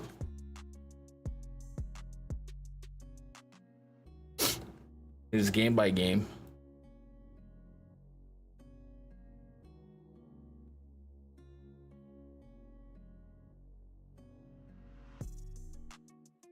Still achieving double-digit swing and strike rate in most of his games, but barely, like an aggregate on the nose 10%, whereas he had a 19% in that first game. It's not what you want. Batted ball data has given us an xFIP through the moon ever since that first game. So what is different? Or was he just extremely lucky and over efficient?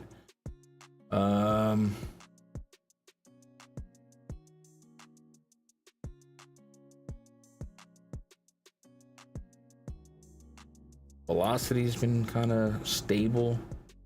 Actually, his slider velo has dropped each game. And that could be a problem. 84 mile an hour on his slider velo in the first game, and then 83, 82, and then 80 against Milwaukee, while the fastball has stayed the same.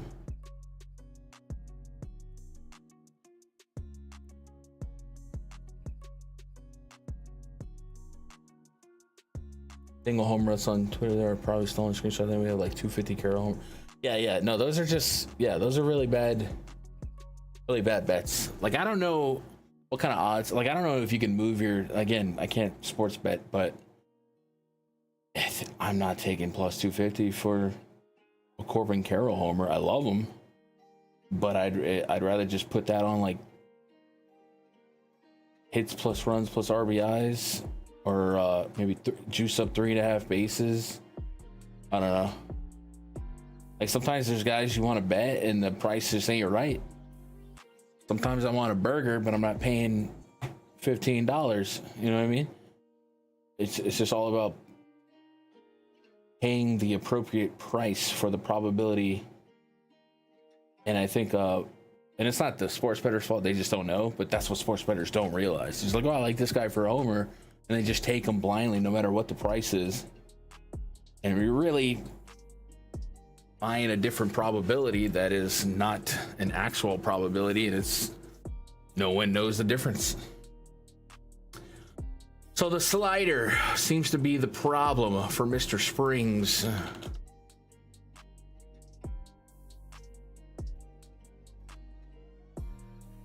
Hey, 15 for a burger. Hey man, depending on how hungry I am, you might be able to mark up a Whataburger patty melt on me. You might. 15. But yeah, you're getting taxed like crazy. And nights like tonight, and you know, those bets often become the most bets too, which also is kind of like in line with the line movement anyway. But like tonight, everybody in the mama thought Judge was for sure homer off of Barrios. Well, who's scooping up those low risk cashes? Oh, what am I looking for? I brought Springs up. All right, let's go look at Springs' slider.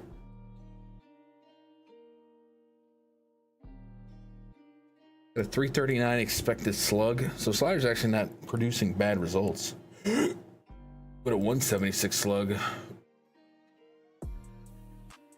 But he's not whiffing. 16.7% whiff rate on the slider this year. Last season it was 23%. Also, he's using the changeup a little bit more. 32% of the time last year, or a little bit less, 25% of the time this year. And then the slider this year to last year. That MPH is pretty similar, but that game by game looked a little different. 3 bombs on his 4-seamer.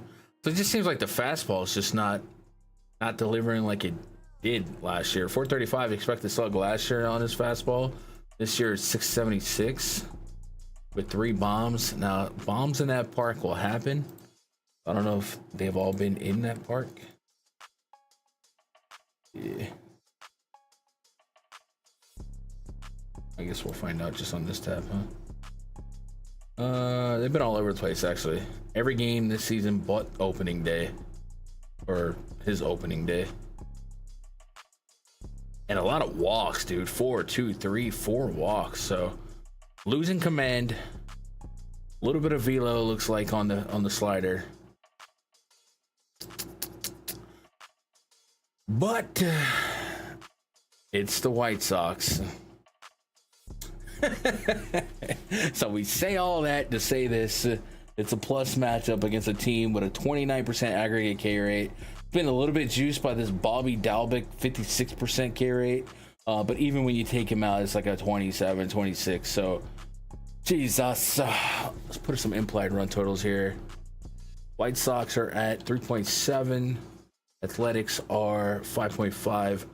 Without a doubt, Athletics are going to be the top of our interest ranking here. Did put Lawrence Butler on the cover of the YouTube thumbnail, and he deserves some love, man. He's been crushing it. That leadoff spot. power, stolen base potential in front of some some dangerous bats. We like him. Jonathan Cannon, don't like him. 156 whip, 20% K rate, 8% swing and strike rate, with a 4.1 expected ERA. Backing him up, by the way, is one of the worst bullpens, a 4.5 ERA with a 1.38 whip and a 1.5 homer per nine. So Athletics should get 8 quality implied innings of at bats, and that's enough for me to be on them. What do we do with Jeffrey Springs?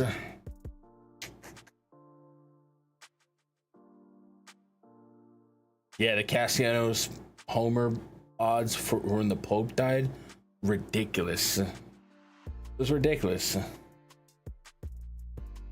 But that's what they want, man. They want the casuals. And then when the sharps roll up and make too much money, they can just say, you can't bet as much as that guy because you win.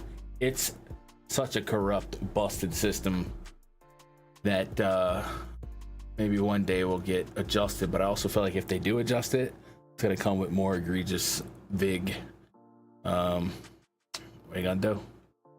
What are you gonna do? All right, Springs. There's just gonna be no way that he's not in the pool, right? You're just not gonna not pitch against the White Sox. You're not. I mean, you're just not. Let's give Cannon his 19% K rate. Springs, give him his 22. Walk rate for Cannon, 13. Walk rate for Springs, whoa, let's go 7.5. What's up, Diego? Dang, work been crazy. Well, hope we get to relax now. Springs and Hunter Green. Yeah, just pitching against Rockies, White Sox next. Don't even. All right, we got outs here. Probably not.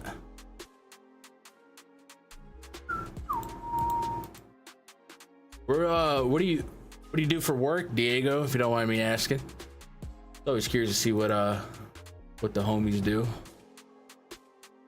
I used to have a homie that told me he would, when I did the night NBA streams, he would listen to me while washing dishes in the back of a kitchen. And then he later became a pretty successful YouTuber in the DFS space, but then just stopped. Good dude. Here, what up, Earth to Air? Yeah, it could stifle that walk rate with their lack of walks. We don't have we don't have nothing here, so I'm gonna give Springs.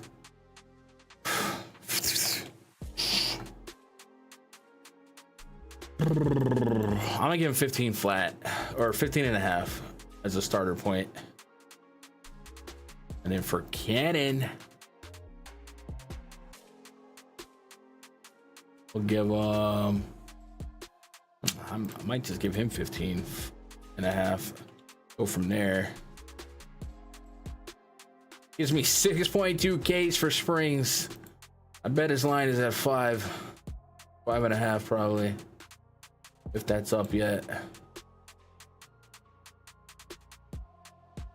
Nope, Cannon's at 3.5, and I think the spreadsheet liked him for the over. Ew, but I get it. Athletics, as good as they are, they still have some strikeouts in that lineup, so we'll see what that lineup looks like today. The barbershop, yeah. What was I knew him as Mo, Guru, right? Oh, Jerusalem. Where's the homie?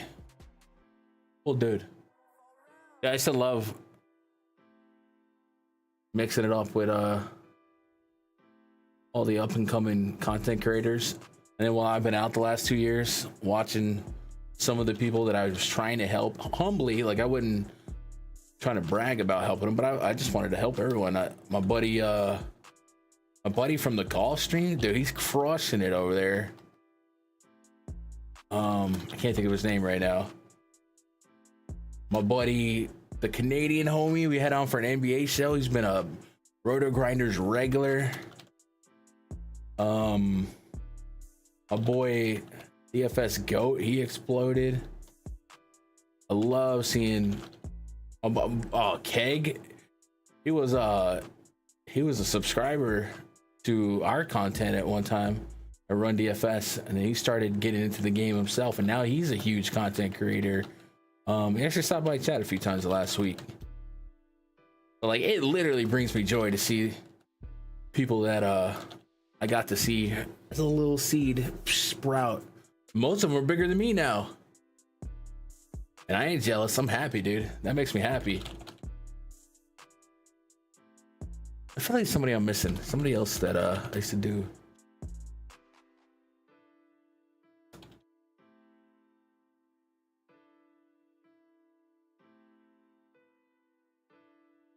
But I think the content creators in the DFS bubble side of the space, they don't have egos.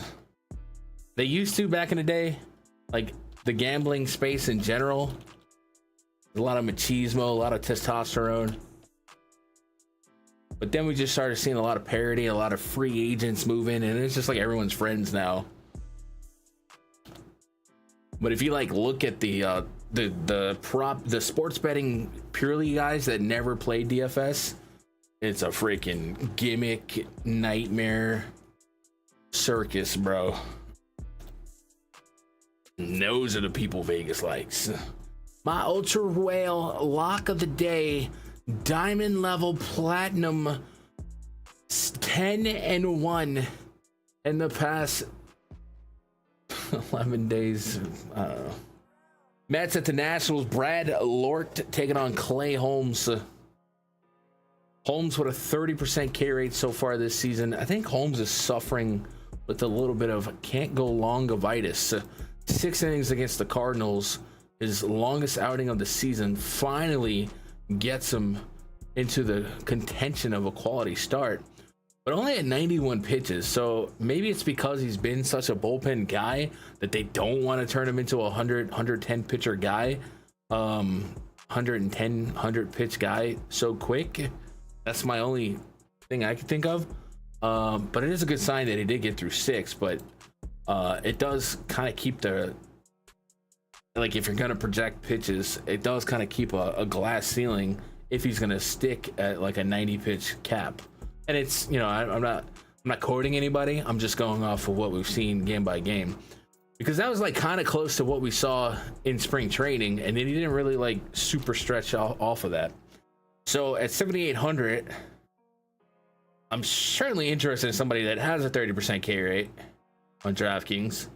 But it's a scrappy Nationals team, as we've seen. We saw a little bit with Senga yesterday. But I'm willing to kind of go there because we haven't really fallen in love with many pitchers today. And some of the top pitchers are in not great spots, right? Hunter Green's at Coors. Max Fried gets a low strikeout Blue Jays.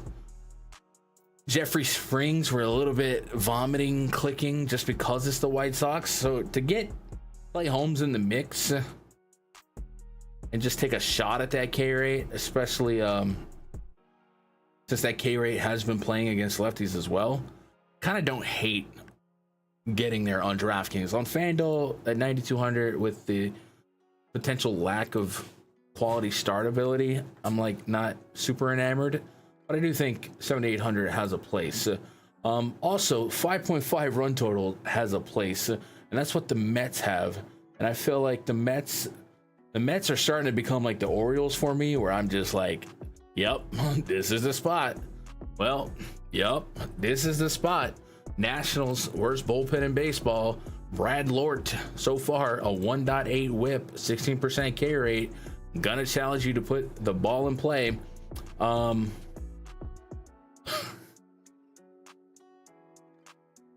They gotta play the numbers. Can't wait for the day shadows of Nats Park to screw me again, or that the triple play. I don't know if you guys saw this triple play yesterday. It was probably not a triple play, but if you were on the Mets and they had no outs and they had the Jesse Winker up with 2 on, Line drive, and and the lines to Nate Lowe. Well, gets the tag there, bam, and all of a sudden that's a triple play. In the slow-mo, it didn't look like a triple play. This is the slow-mo replay. Ball definitely hits the ground, like 100% hits the ground, but it's not reviewable. So that's baseball, Susan. Bought them 3 outs on that clearly missed call, but it was not reviewable.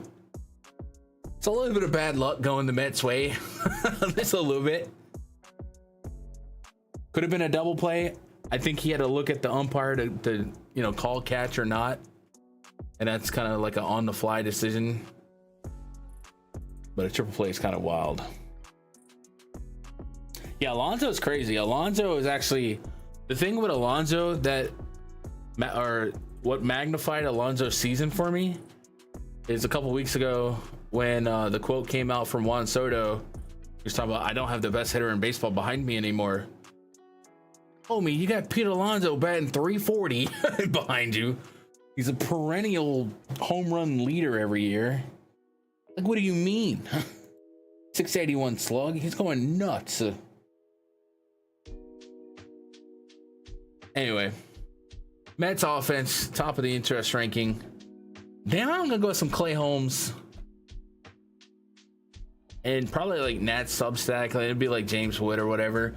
They've just been kind of scrappy, dude. They've been getting there. Wood walked them off, I think, yesterday. Like, it's a team effort and it's a scrappy effort. You gotta give them credit. I can't really quantify Hart. If I had to get there from clicking buttons, it would be James Wood and go from there. But understand, like, I'm on Clay Holmes just because of the range of outcome with a 30% K rate.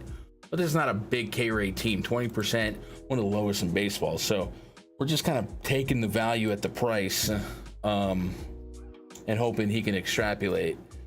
So for Holmes, I'm going to give him that 30% K rate. I'll probably put an aggregate 25%. This lineup's going to be pretty lefty heavy, so I think that's a fair meet in the middle. Walk rate, I'm going to go 11%. Brad Lort. I'm going to give him a 16%. And I'm going to give him a walk rate of, Jesus H, 14% for now. Go from there. And for Holmes, I think you got to go 16.5 until, I think you go 17. 16.5. And then Lort, you're probably going 14.5. Let's see what the books say, if they got anything. They, in fact, do not. So we'll have to sweep that tomorrow. What up, could be Travis here.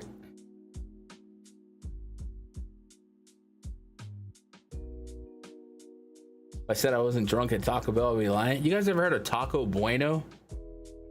We have those down here too. Obviously, we have Taco Bell too. But yesterday, I don't know if you guys heard me complain. Can't edit that tab. Fixed out first after stream. Okay. I wonder why you can't edit that tab. Tab is it? Bomb algorithm. Checked.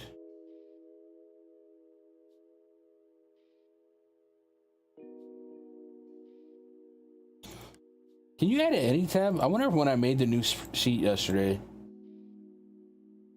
it robbed you and Cam of editor. No, it didn't. I don't know. Move your Cam editor on the main. I don't know.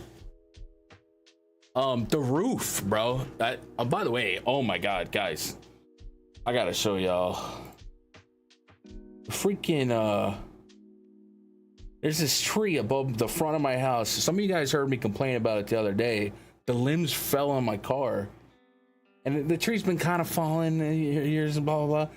I left the house today for a couple hours, went and got a tire patch, sat with my mama for a little bit on her porch.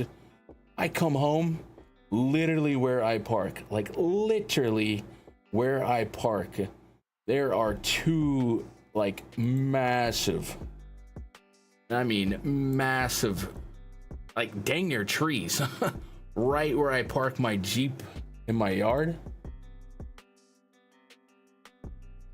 Look at that. If I didn't leave the house, like if I stayed here and sweated baseball all day, you would have one. Life's been kind of rough lately. Man, that might have been my breaking point, bro. I would have opened the front door, probably saw, I don't know if it would have caved in my roof, definitely would have smashed my windshield, probably busted one of those mirrors, scratched up the car. Bruh, the week I've been having in real life, whoo! So, funny story about that, I'll keep it quick, but I went to go get my tire plugged. And the discount tire, they closed on me at 6 p.m. I rolled up at 6:10. All right, I'll go to Walmart. I went to Walmart. Walmart closes at 7. I get there around 6:20, 6:25. I park in line waiting for someone to come see what I want. Usually you just go there and the tech comes up to the window. I'm there for 20, 25 minutes. I mean, now it's getting to like 6:35, and they close in 25 minutes. So I called him from there. I'm like, hey, what's up? I had to call him twice. I couldn't get through to anybody. I was like, hey, you guys open? He was like, yeah, but we close in 15 minutes. I was like, well, I've been out here for 25 minutes. Anyway, somebody can come. And there was a car in front of me. So blah, blah, blah. He tries to okey doke me. And then it gets to like 5 minutes before 7. And I'm like, dude, I'm about to have a BF. If I don't get this tire plugged. Luckily, they came out. They serviced me. But that cost me like an hour of my time, and I was pretty stressed in the moment and kind of angry at the situation. And then I get home and see that. It's just kind of like, if they didn't okey doke me, maybe my car is under that tree when it falls. I don't know. So shout out poor customer service for potentially saving me from thousands of dollars of more ridiculousness. Get rid of the tree. The thing is, it's not even my tree. It stems in my neighbor's yard, and part of it fell in their yard. Notice they took care of it. I don't know what they did with it. All the limbs that fell in their yard, they didn't touch the ones in my yard. I don't have a front fence, nothing. We don't speak the same language, so I'm not trying to make an issue because it didn't hit my car, but I'd be in a tough spot if it did. The first ones did hit my car, but I didn't feel like it was enough damage. It was just like a scratch or two. But yeah, world works in mysterious ways. So now my car's all parked in the front yard, all weird. I don't like to park on the street. It's all weird. Also, that day with the storm, I lost my trash can. It was trash day. I don't know where that thing went, dude. It's gone. It took off, and I'm down a trash can. Luckily, I rent and I live alone, so I don't really need two. I think I have two. Whatever. I'm sorry for rambling, guys. I'm just out here yapping. Matt's stack, Clay Holmes stack. We did the projection for them. I'm gonna have to like put a disclaimer on that. Somebody's got to skip. All right, last game on the early slate. Phillies and the Cubs.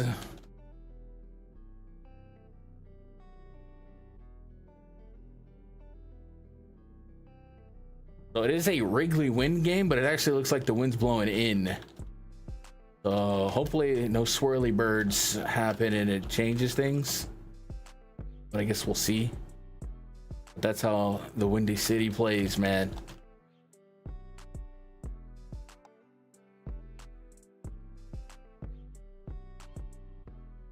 Jesus Luzardo, most expensive pitcher on today's slate. He gets one of the toughest offenses in baseball, one of the highest scoring offenses. And they've had a pretty stout strength of schedule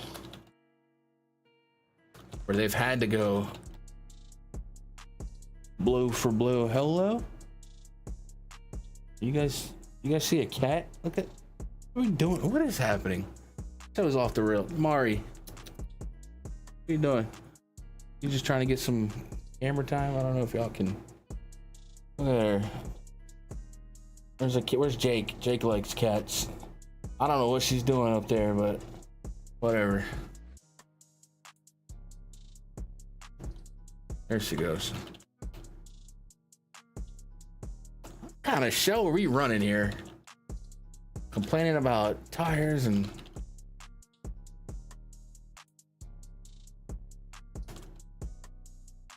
new streamer on the chair, way better. What's the story with the cat? It's just a cat. I don't know. I don't have a story. Phillies have a 3.6 run total. Cubs have a 3.6 run total. So that kind of shows you what this win could mean for this game. Now, don't get me wrong. Luzardo's been good. Ben Brown, not so much. But the wind giveth and the wind taketh away. And right now, wind is blowing in. And we might even put a negative weather boost here. Let's go -1. Let's put current wind models show wind blowing in 13 miles per hour.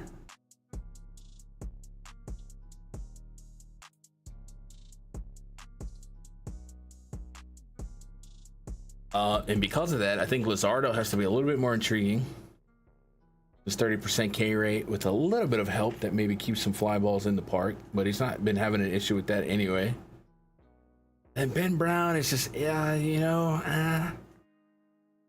but he is striking out lefties at a 30% clip, and that'll get you through the Harpers and the Schwarbers, or to at least help you. And then his 1.5 home run per 9, maybe we steal some of those back with the wind blowing in. So maybe there's a case for Ben Brown.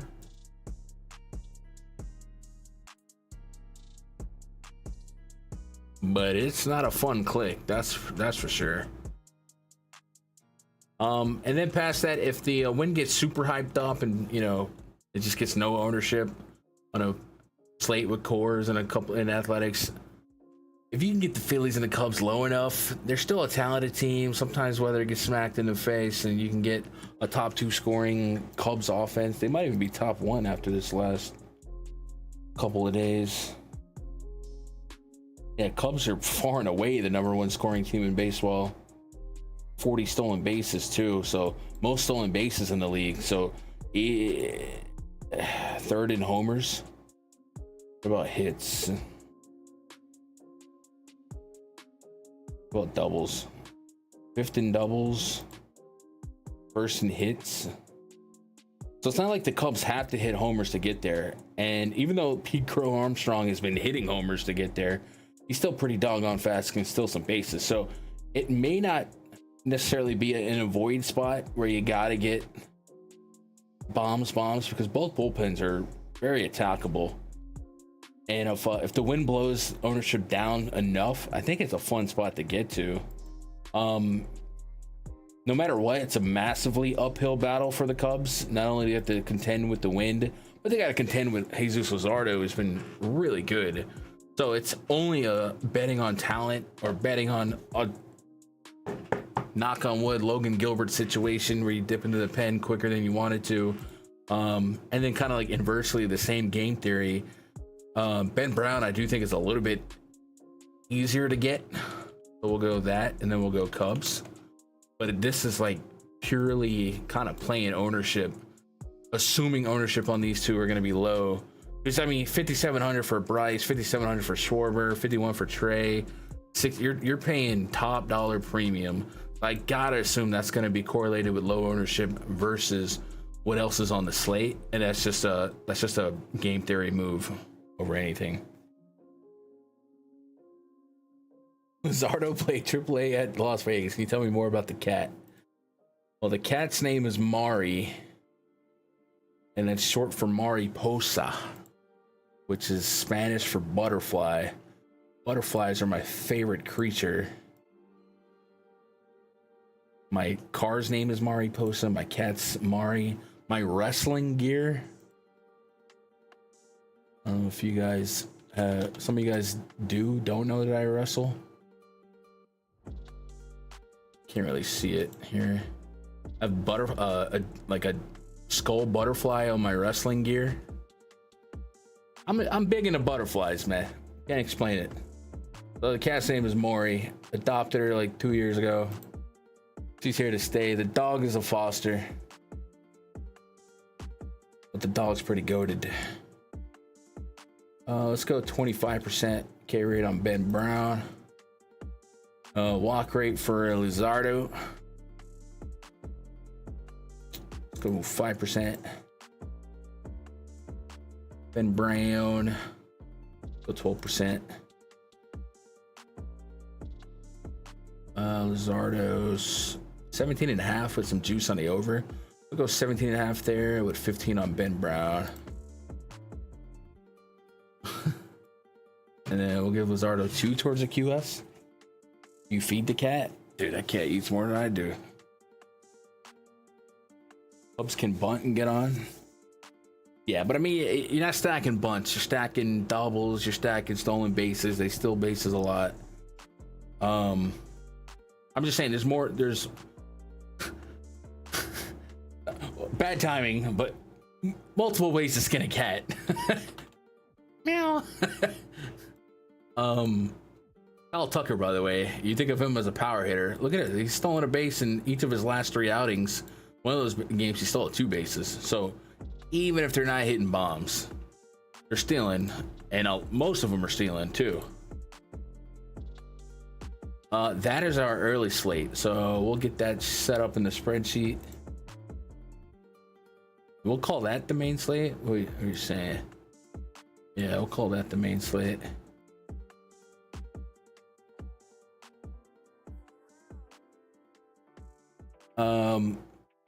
So the projections give me Green, Gray, Luzardo, Kikuchi, Jeffrey Springs, but it gave us Severino yesterday, Max Fried, Clay Holmes. Cool. We'll put that right here. Also do the main stack rating for that slate.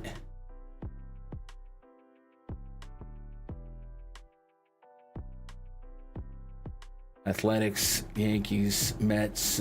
Since the Yankees came out above Mets, and the Mets have such a high run total. Why did that happen? I guess the Yankees have a 5 run total, and Kevin Gausman, his batted ball data is kind of crazy, so it's not wild. All right, we got to move on to the main slate, or no, the late slate. I don't know. The night slate. Right? Yeah. We're going to get to the point where every team plays today. 5-game night slate starts at 7:10 p.m. Eastern. Man, I feel bad. If you're watching this on replay on YouTube, I'm bad for being so yappy. Hopefully you're listening on 2x speed, 3x speed, you're skipping around. Maybe I can put some timestamps on this, help you out. We have been yapping. Yappinator. Appreciate you live yappers though at night. It's kind of cool.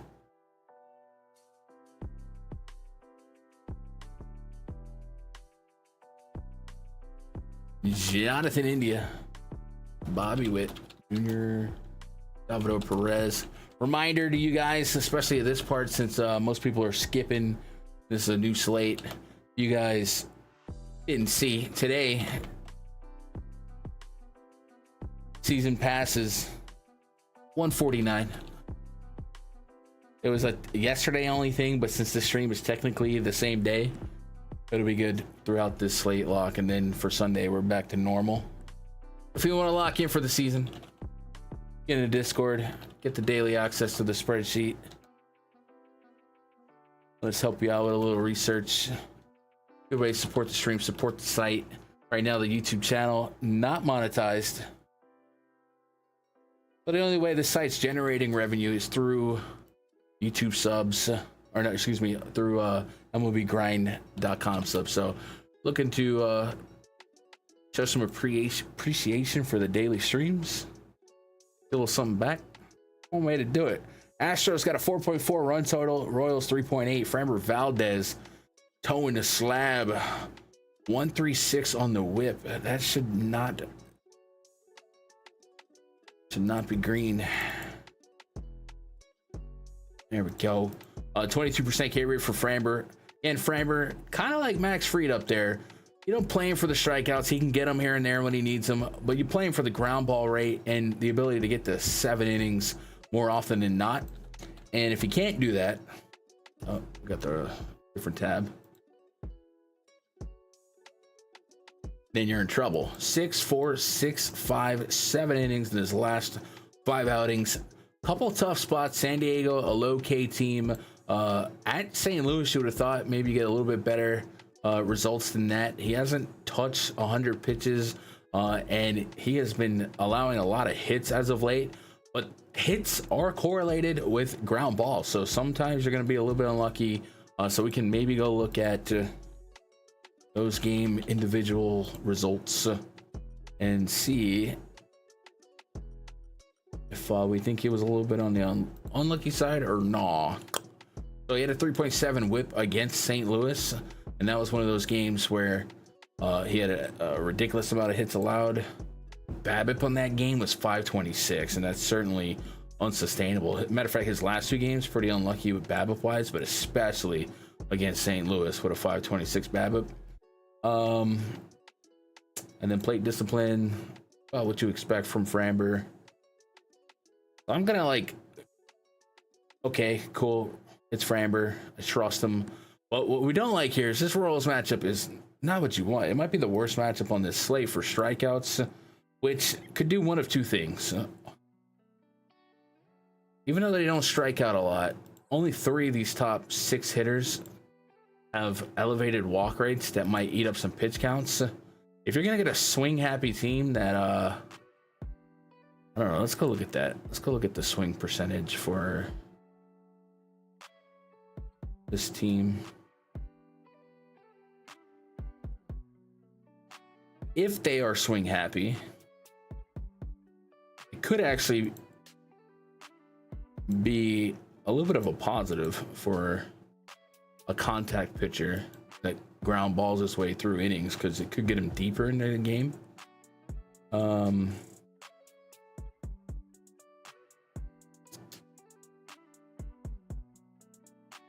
Dang.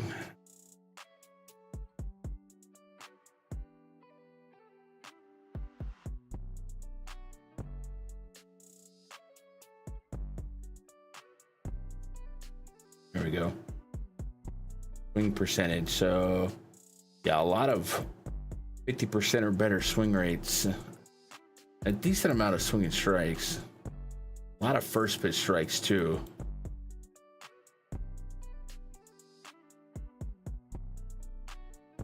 So if those ground balls can find gloves and create outs, it could be a not terrible thing for Valdez and his bid at a quality start.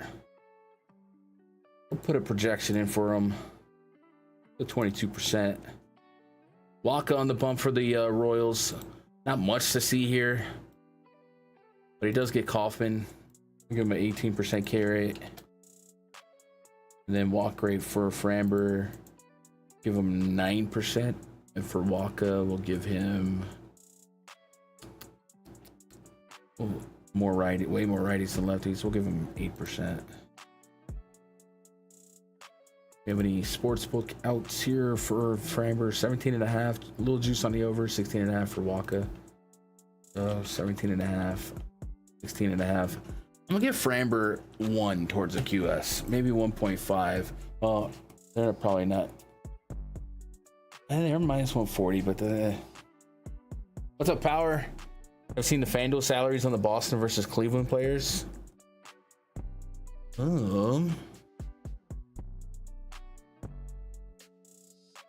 God dang. Rafi Devers 3,600, Breggy 36, Trevor Story 33. Yeah, those are pretty low in context. Cores, it's not that far from Cores. This Fanduel feels cheaper than DK, but it's one pitcher, I think they have 10,000 less salary. But yeah, seeing like Devers under 4K and Bregman, yeah, that does feel weird. It is really cheap. I have him top of my interest ranking of that game. Kind of crazy power. All right, so from this game, give me, I think Framber. I think Framber might be more of a Fanduel play, but you gotta hope he doesn't give up runs, because he doesn't generate a ton of strikeouts to kind of erase those earnings. But if he can get through 6, get that quality start, maybe even get through 7, that kind of adds up. And then Waka, 6,700 is pretty cheap, but I just don't think the Astros is a spot for me. So I think we get to some Astros. Royals bullpen has been beatable. Again, ballpark gonna suffocate the offense here and there. Wait, Mazzardo's 8,500 for the Orioles? What the heck?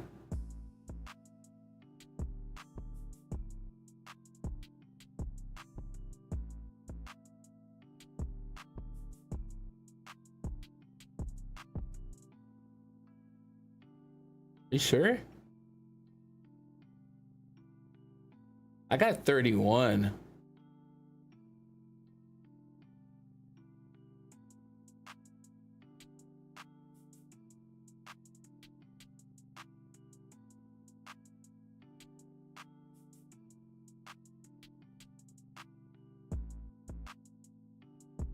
And I mean, I pulled the CSV from their all-day slate, so it should be right. The very early slate. Oh, that's broken, huh?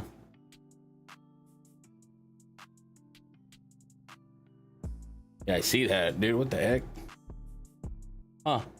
That's definitely an egregious mistake. Oh my god.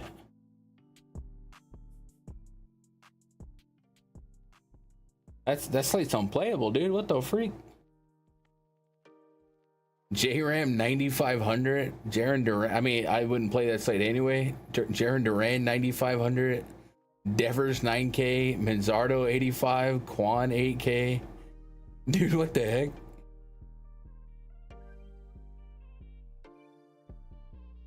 That's kind of crazy.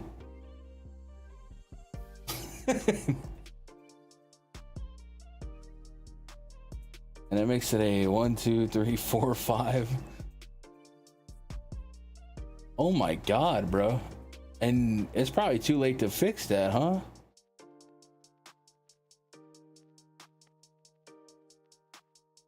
We screenshot it, make a tweet at 1:30. I won't be the first. Dude, I mean, I'm glad you brought that up, dude, because when I grab the pricing, I just go grab the all-day slate CSV and just upload it and assume it's all the same. It's usually all the same. That's kind of crazy. I mean, that's just, I don't even know how that happens. What are you gonna do? I'm kind of rooting for that game to somehow win that slate.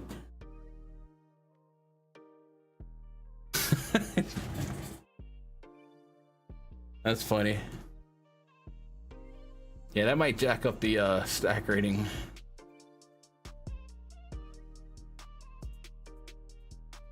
All right, we gotta throw another game together here. Did we do a project? Yeah, we did pitcher projections there. Dude, that is so crazy, dude. That's funny. All right, so that KC game's at 7:10 Eastern, and then the next game isn't until 8:10. We're jumping into the Chase Field game, where the D-backs just continue to be good. Corbin Carroll is good.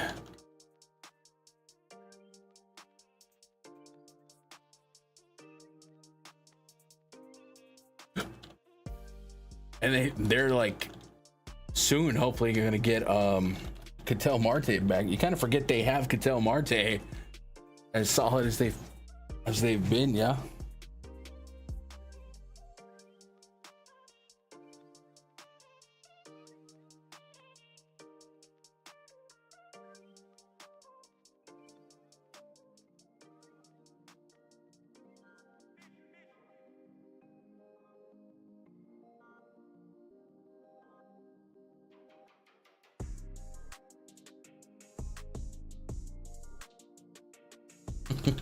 Merrill Kelly up against Grant Holmes.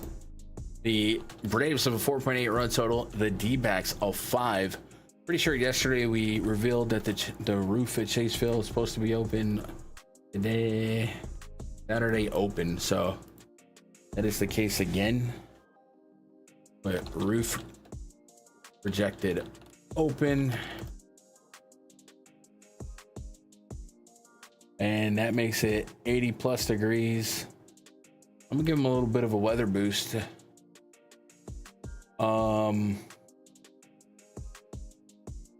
Let's go 1. Yeah, let's go 0.5. A little bit. Grant Holmes, 24% K rate so far this season, 1.21 on the whip.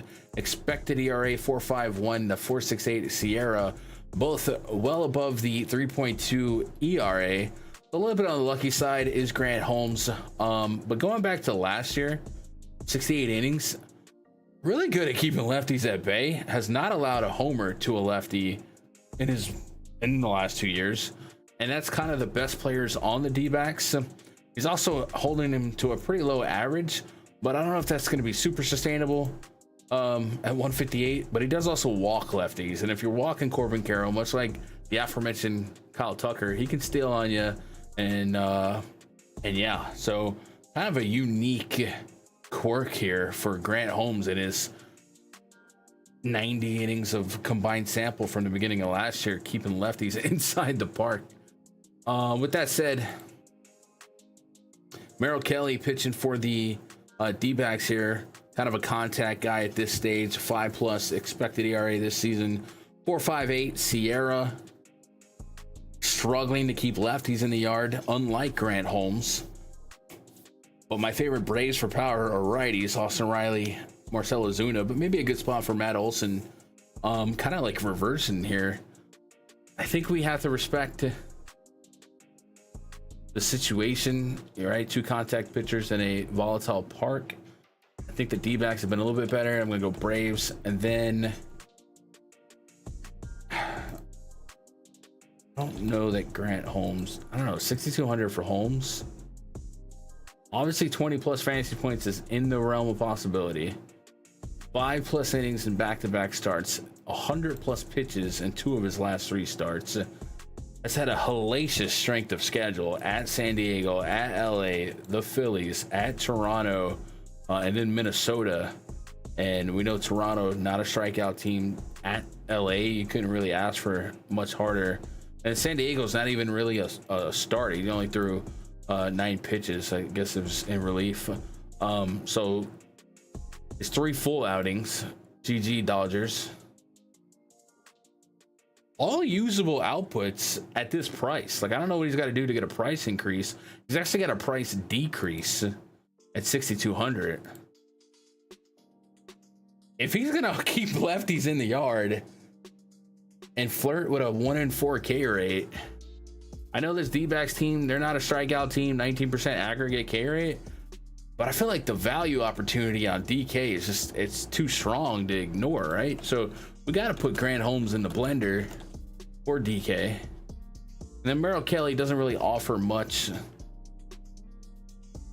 upside, but the Braves can strike out, but I just don't really think I'm gonna get there. So let me go Holmes with a 24% K rate, Merrill Kelly with a 19%. Appreciate that, Voodoo. Hope you get some good rest, man. Enjoy the buzz. Taste that dragon. Catch that son of a bitch, would you? Just kidding. Chasing dragon is what I say when people are getting high. Walk rate for Grant Holmes is pretty astronomical. 15%. Merrill Kelly. 9. Outs projected here, 16.5, 15.5. Yeah, I'll take 15.5 from Grant Holmes, dude. I feel like it's kind of your value play there on that night slate. All right, y'all.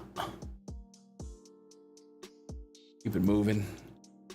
Gotta speed it up, man. Jeez, my bad, YouTube. This one is long. It is what it is, man. That's what I was, hey man, you ain't got time to listen to 3 hours of me yapping. Get the membership, dude. Buy the spreadsheet. I'm just kidding. But yeah, my bad. For those of you that like more short, concise streams, man. Sometimes.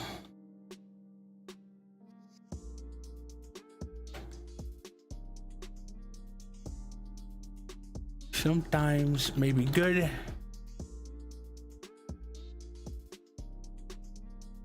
Padres and the Rays out there in Petco.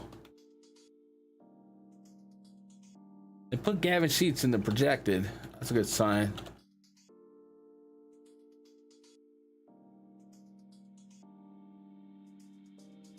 Man, this Padre lineup kind of falls off a cliff after a little bit. Dylan Cease on the bump for the Padres here. Rays throwing Pepiot. 3.2 run total for the Rays. Padres is 3.9. Very low implied overall run total. Both pitchers, some redeeming qualities to go out there and attach yourself to. For Pepiot, striking out 1-4 with almost a 14% swinging strike rate. But the barrel rate a little bit high. The home run rate a little bit high. Maybe fallen victim of that single A ballpark. Geez, every one of his games have been in the single A ballpark. So 2 homer, 2 homer, 3 homer. So out of curiosity, and again, it's not 1-to-1 because the environment, the humidity, and blah, blah, blah, the temperatures. But there is a feature on Baseball Savant that would show you homers in other parks. By the way, Santander, 2 homers on the season, would have 5 if all of his games were in Yankee Stadium. Fun fact, I pulled out of the barracks yesterday. So Pepiot has allowed 8 homers this season. If all those games were in San Diego, he would allow 7. So I mean, he's only giving him 1 more with the road difference. Would have 4 in Nats Park, 3 in Kauffman. Show you how rough that stadium can be. All right, so we can't all blame it on the park. Arm angle's pretty linear to last year.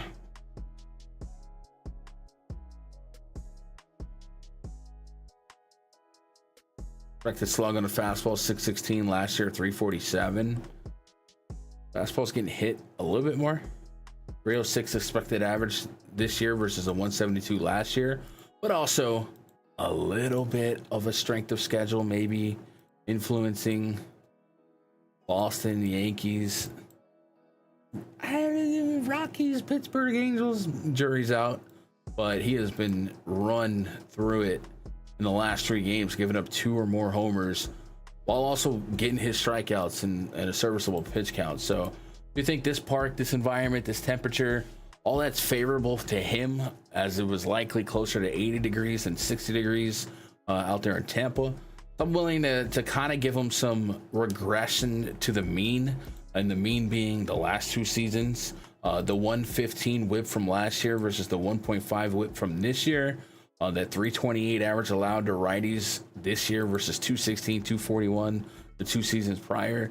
So I think there's some room for improvement there. And I'm not ready to throw in a towel on that. So I'm going to go pitchers first and then offenses. Probably cherry picking or substacking the offenses. And then Dylan Cease, man, he is coming off a rough one. 15.1 fantasy points, 5 innings, 2 earnings, 6 Ks. Against the Athletics, got absolutely pounded. Has only had 1 truly great game for 9K on DraftKings. That was against the Guardians, who are a top 10 strikeout team we've uncovered. He's also had a little bit of a rough strength of schedule. Athletics, we know now, talented. The Cubs, the top scoring team in baseball. So you can kind of give him a little bit of a leash. The Athletics seems the only game that he really imploded in and just didn't have it. Everything else, he gave you 3 or less earnings. And I don't know, man. How do we run at him? I do think this matchup is a plus matchup for K's. It's a little bit middling to in WRC plus. We look at his strikeout rate so far this season. We know the Rays will try to platoon him. So if they go lefty heavy, Cease actually has been getting his strikeouts against lefties a little bit more so far this season. But I do think that 21% is not going to hold up for long. That 32% really aggregate from the last 2 seasons, probably a little bit more likely to become realized, especially if we're going to diminish that 365 average allowed and kind of go from there. So I'm willing to look the other way. I don't know if 9K is a great price here, but I think both pitchers are definitely in the blender. So we're gonna go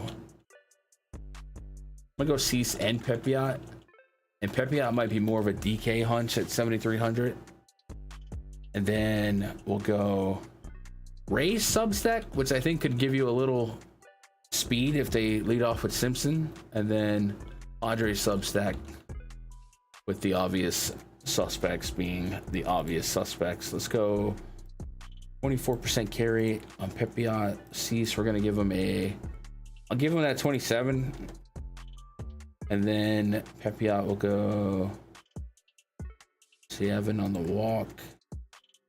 Cease will go 7 on his walk rate. We have outs for this game. We do 17.5 on both.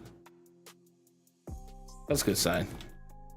Like the picture being painted by the sports book is a pitcher's duel. 9-10 there, bomb detector should be there. Against Max Fried, he's probably not projecting well, but he does, like, he is talented. But against Max Fried, I'm probably not running. I almost typed O'Neal Cruz in the away team, but it was almost not incorrect. Like, he has been so good for them lately. Kind of carrying. Pirates continuing their series in Los Angeles after the pitching duel last night where Paul Skeens brought the show. They get curtain called by Mitch Keller. Amen. Can't all be Paul Skeens, and now they are minus 270 favorites. With Roki Sasaki on the bump. And the season for Sasaki, I believe, has been looking progressively better, but it's also pretty evident that it's a pretty strong plan with Sasaki.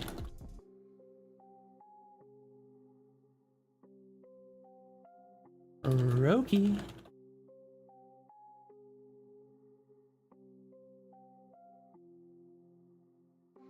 And that plan is probably don't throw more than 80 pitches.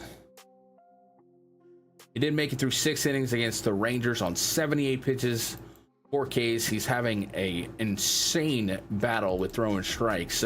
Has not had less than 2 walks in a game so far this season. Maybe, just maybe, the Pirates help him out there. 2 games against the Cubs. One of them was in Japan. But we know now that's the highest scoring offense. The Phillies kind of rough. Detroit, they're winning games. Only went 1.2 in that one, and they got to them. So maybe the strength of schedule is deceptively tougher than many people might think. It's the Pirates now. The Pirates now. Put the freaking date in there.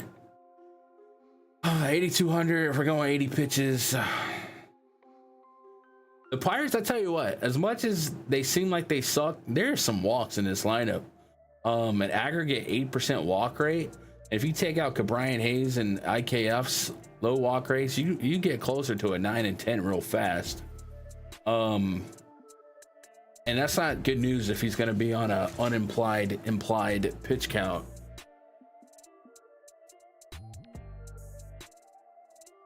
Oh, man, do I just not even consider Roki? Is, I'm telling y'all, man, he was a monster, and he's gonna be a monster. But he's skipping junior high, going straight to senior year at this level, and the learning curve is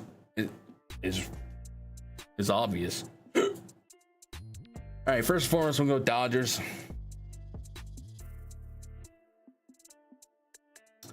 I think I could get behind some like Pirates substacks. The Pirates, I believe, will also steal pretty liberally.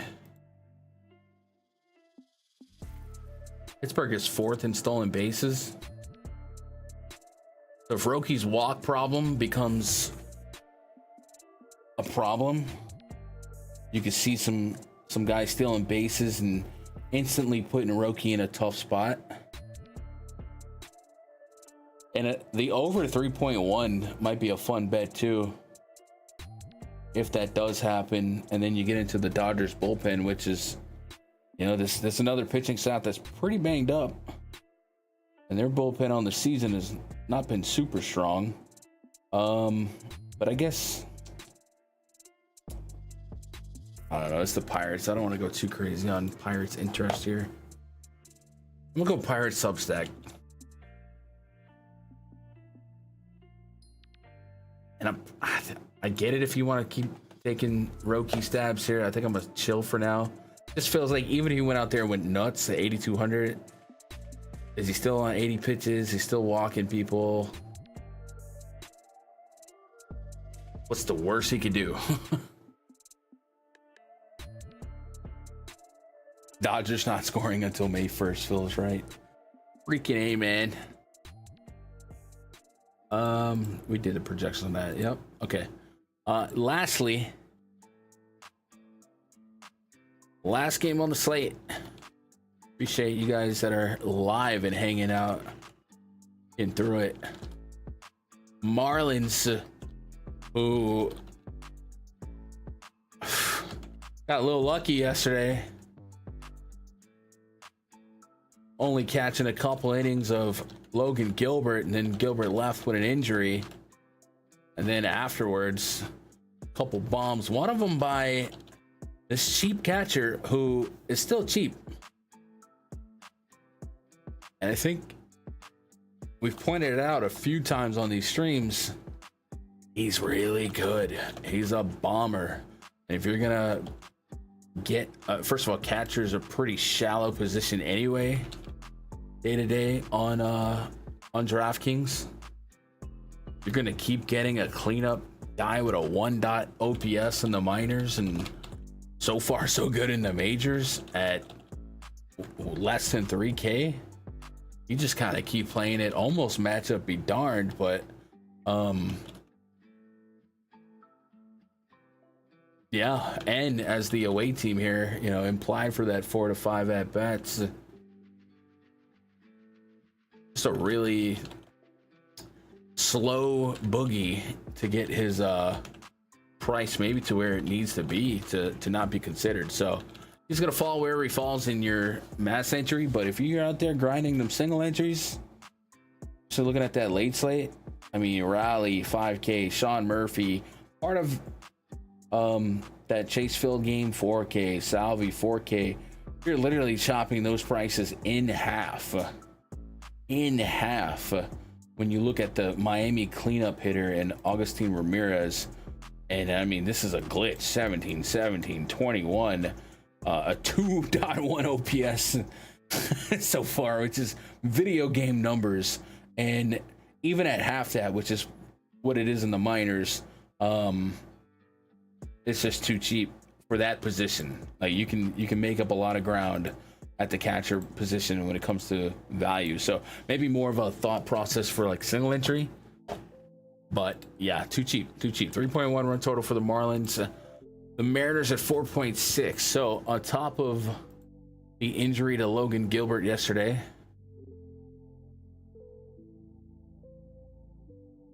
the Mariners kind of got lucky. They didn't have to empty out the bullpen. Matter of fact, they only went to 2 arms. One of them was 5 innings of Casey Lawrence, who allowed 10 hits, by the way, and 2 homers. And then they got Bizzardo in there for 1. So all in all, the bullpen's not that taxed behind Luis Castillo. I guess it's a plus for Mariners fans.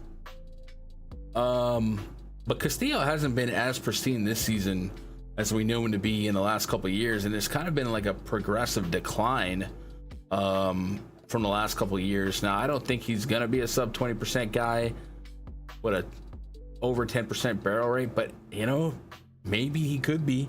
And the called strike is really, really, really low.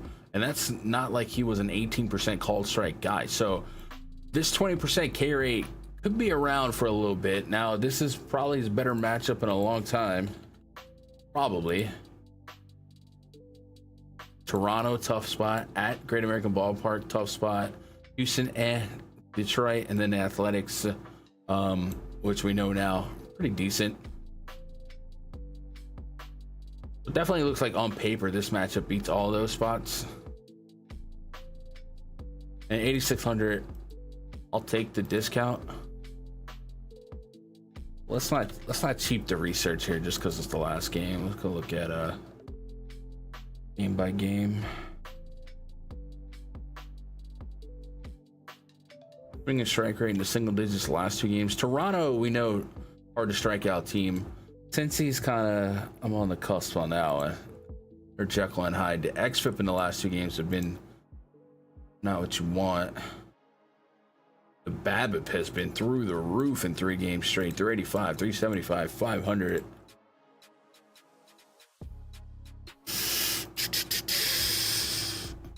Out on the fence here. I think I'm gonna buy into Castillo, giving a little bit of credence to history. And then Connor Gillespie on the bump for the Marlins. 24 innings of work so far from this year, less than a 20% K rate. And we say with the Mariners, if you're going to not strike people out and neutralize one of the highest aggregate K rates in baseball since the beginning of last year, this projected lineup a 26% K rate against righties. Let me see what the this year's stat is. Make sure I'm doing it right. Yeah. Split versus righties. Seattle.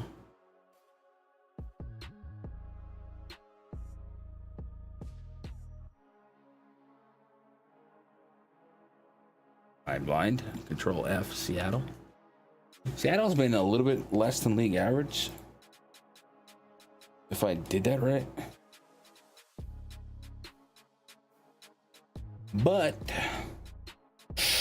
I don't know if I'm buying it. A lot of K rates since the beginning of last year in this lineup. And that's a good thing for investing in the Mariners offense. And then the Marlins bullpen has been pretty rough overall, almost a 1.5 whip and over 1 homer per 9. And remember, their home stadium is a pitcher's park, and so is T-Mobile. But yeah, so I'm gonna go Castillo and Mariners.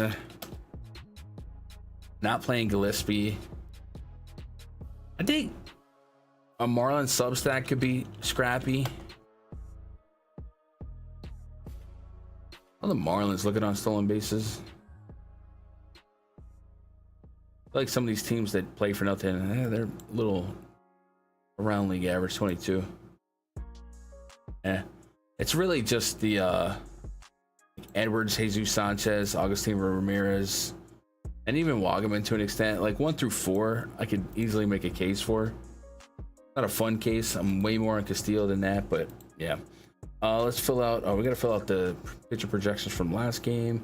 So 16% and 19%. What up, Quinn?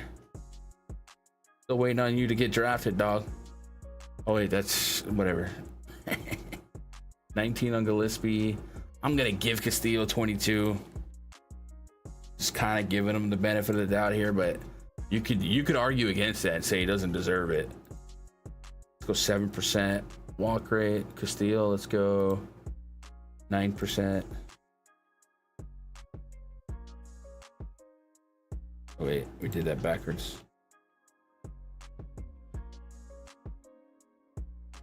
What is the temp in the Mariners game? 64? The temp in the Mariners game for that narrative? Is there a temperature narrative I'm missing out? I'm looking at 64 on Schmanishy Schmabs.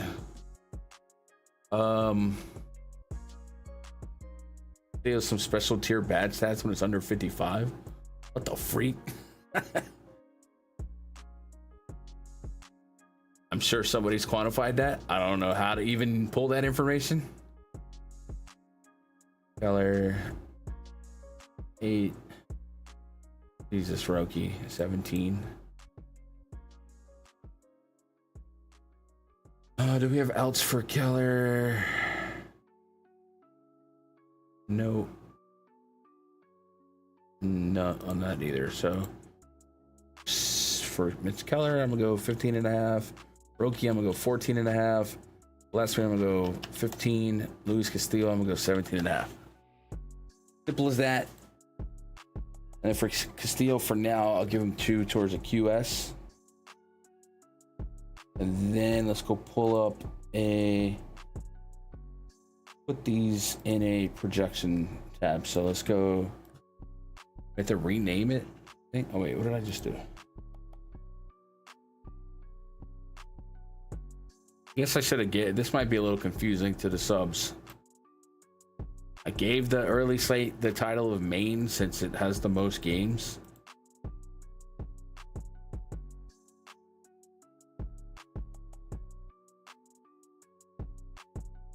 Rambo. Gosh dang it. If you are subbed, no, these are all tentative projections. It will all certainly be tweaked in the morning when lineups and Vegas lines are sharpened.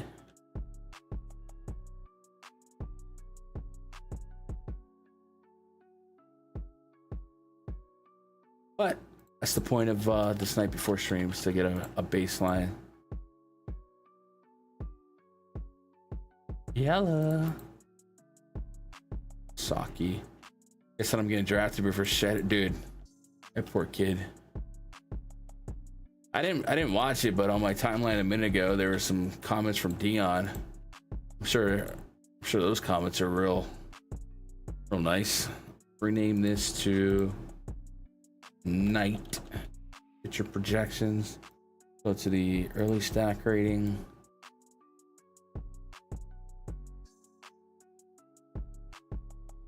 Put in Houston, AC, ATL, Arizona, UB, San Diego.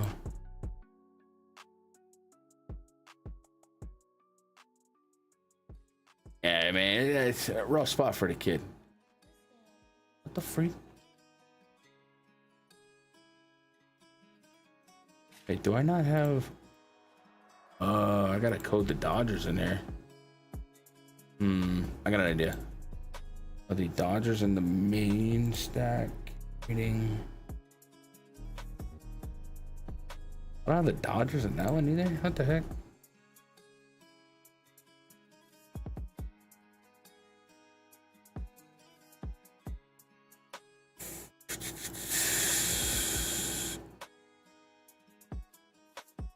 In Miami, yeah. It's crazy. I haven't had to use the last 2 cells. All right, I'll go do that off the air. I don't want to bore you guys with that. I'll go do that now. All right, so we got all the games piped in. If you guys are subbed, we do have baseline projections ready to go. Let's go get that bomb detector up, though. We know that's coded. Sort it for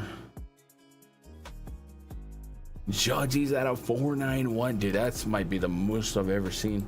Otani for Tatis. Usual suspects at the top. A little crazy appearance by Tim Tawa. Tomorrow I'll also have to update yesterday's stats. Some of these might change a little bit, not much. And then yeah, that is our 15 game Saturday MLB offering.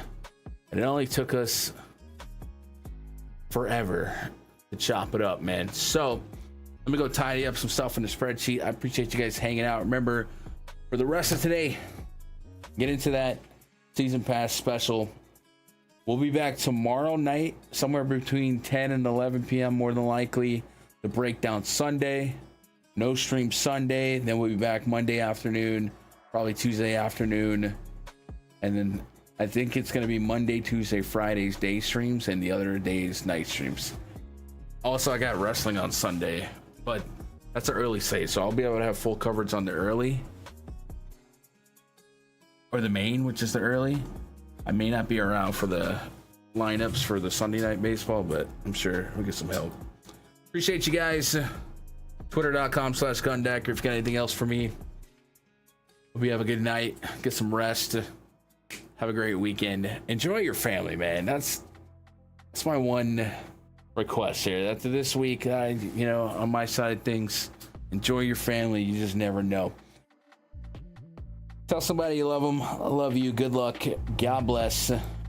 Go win some money.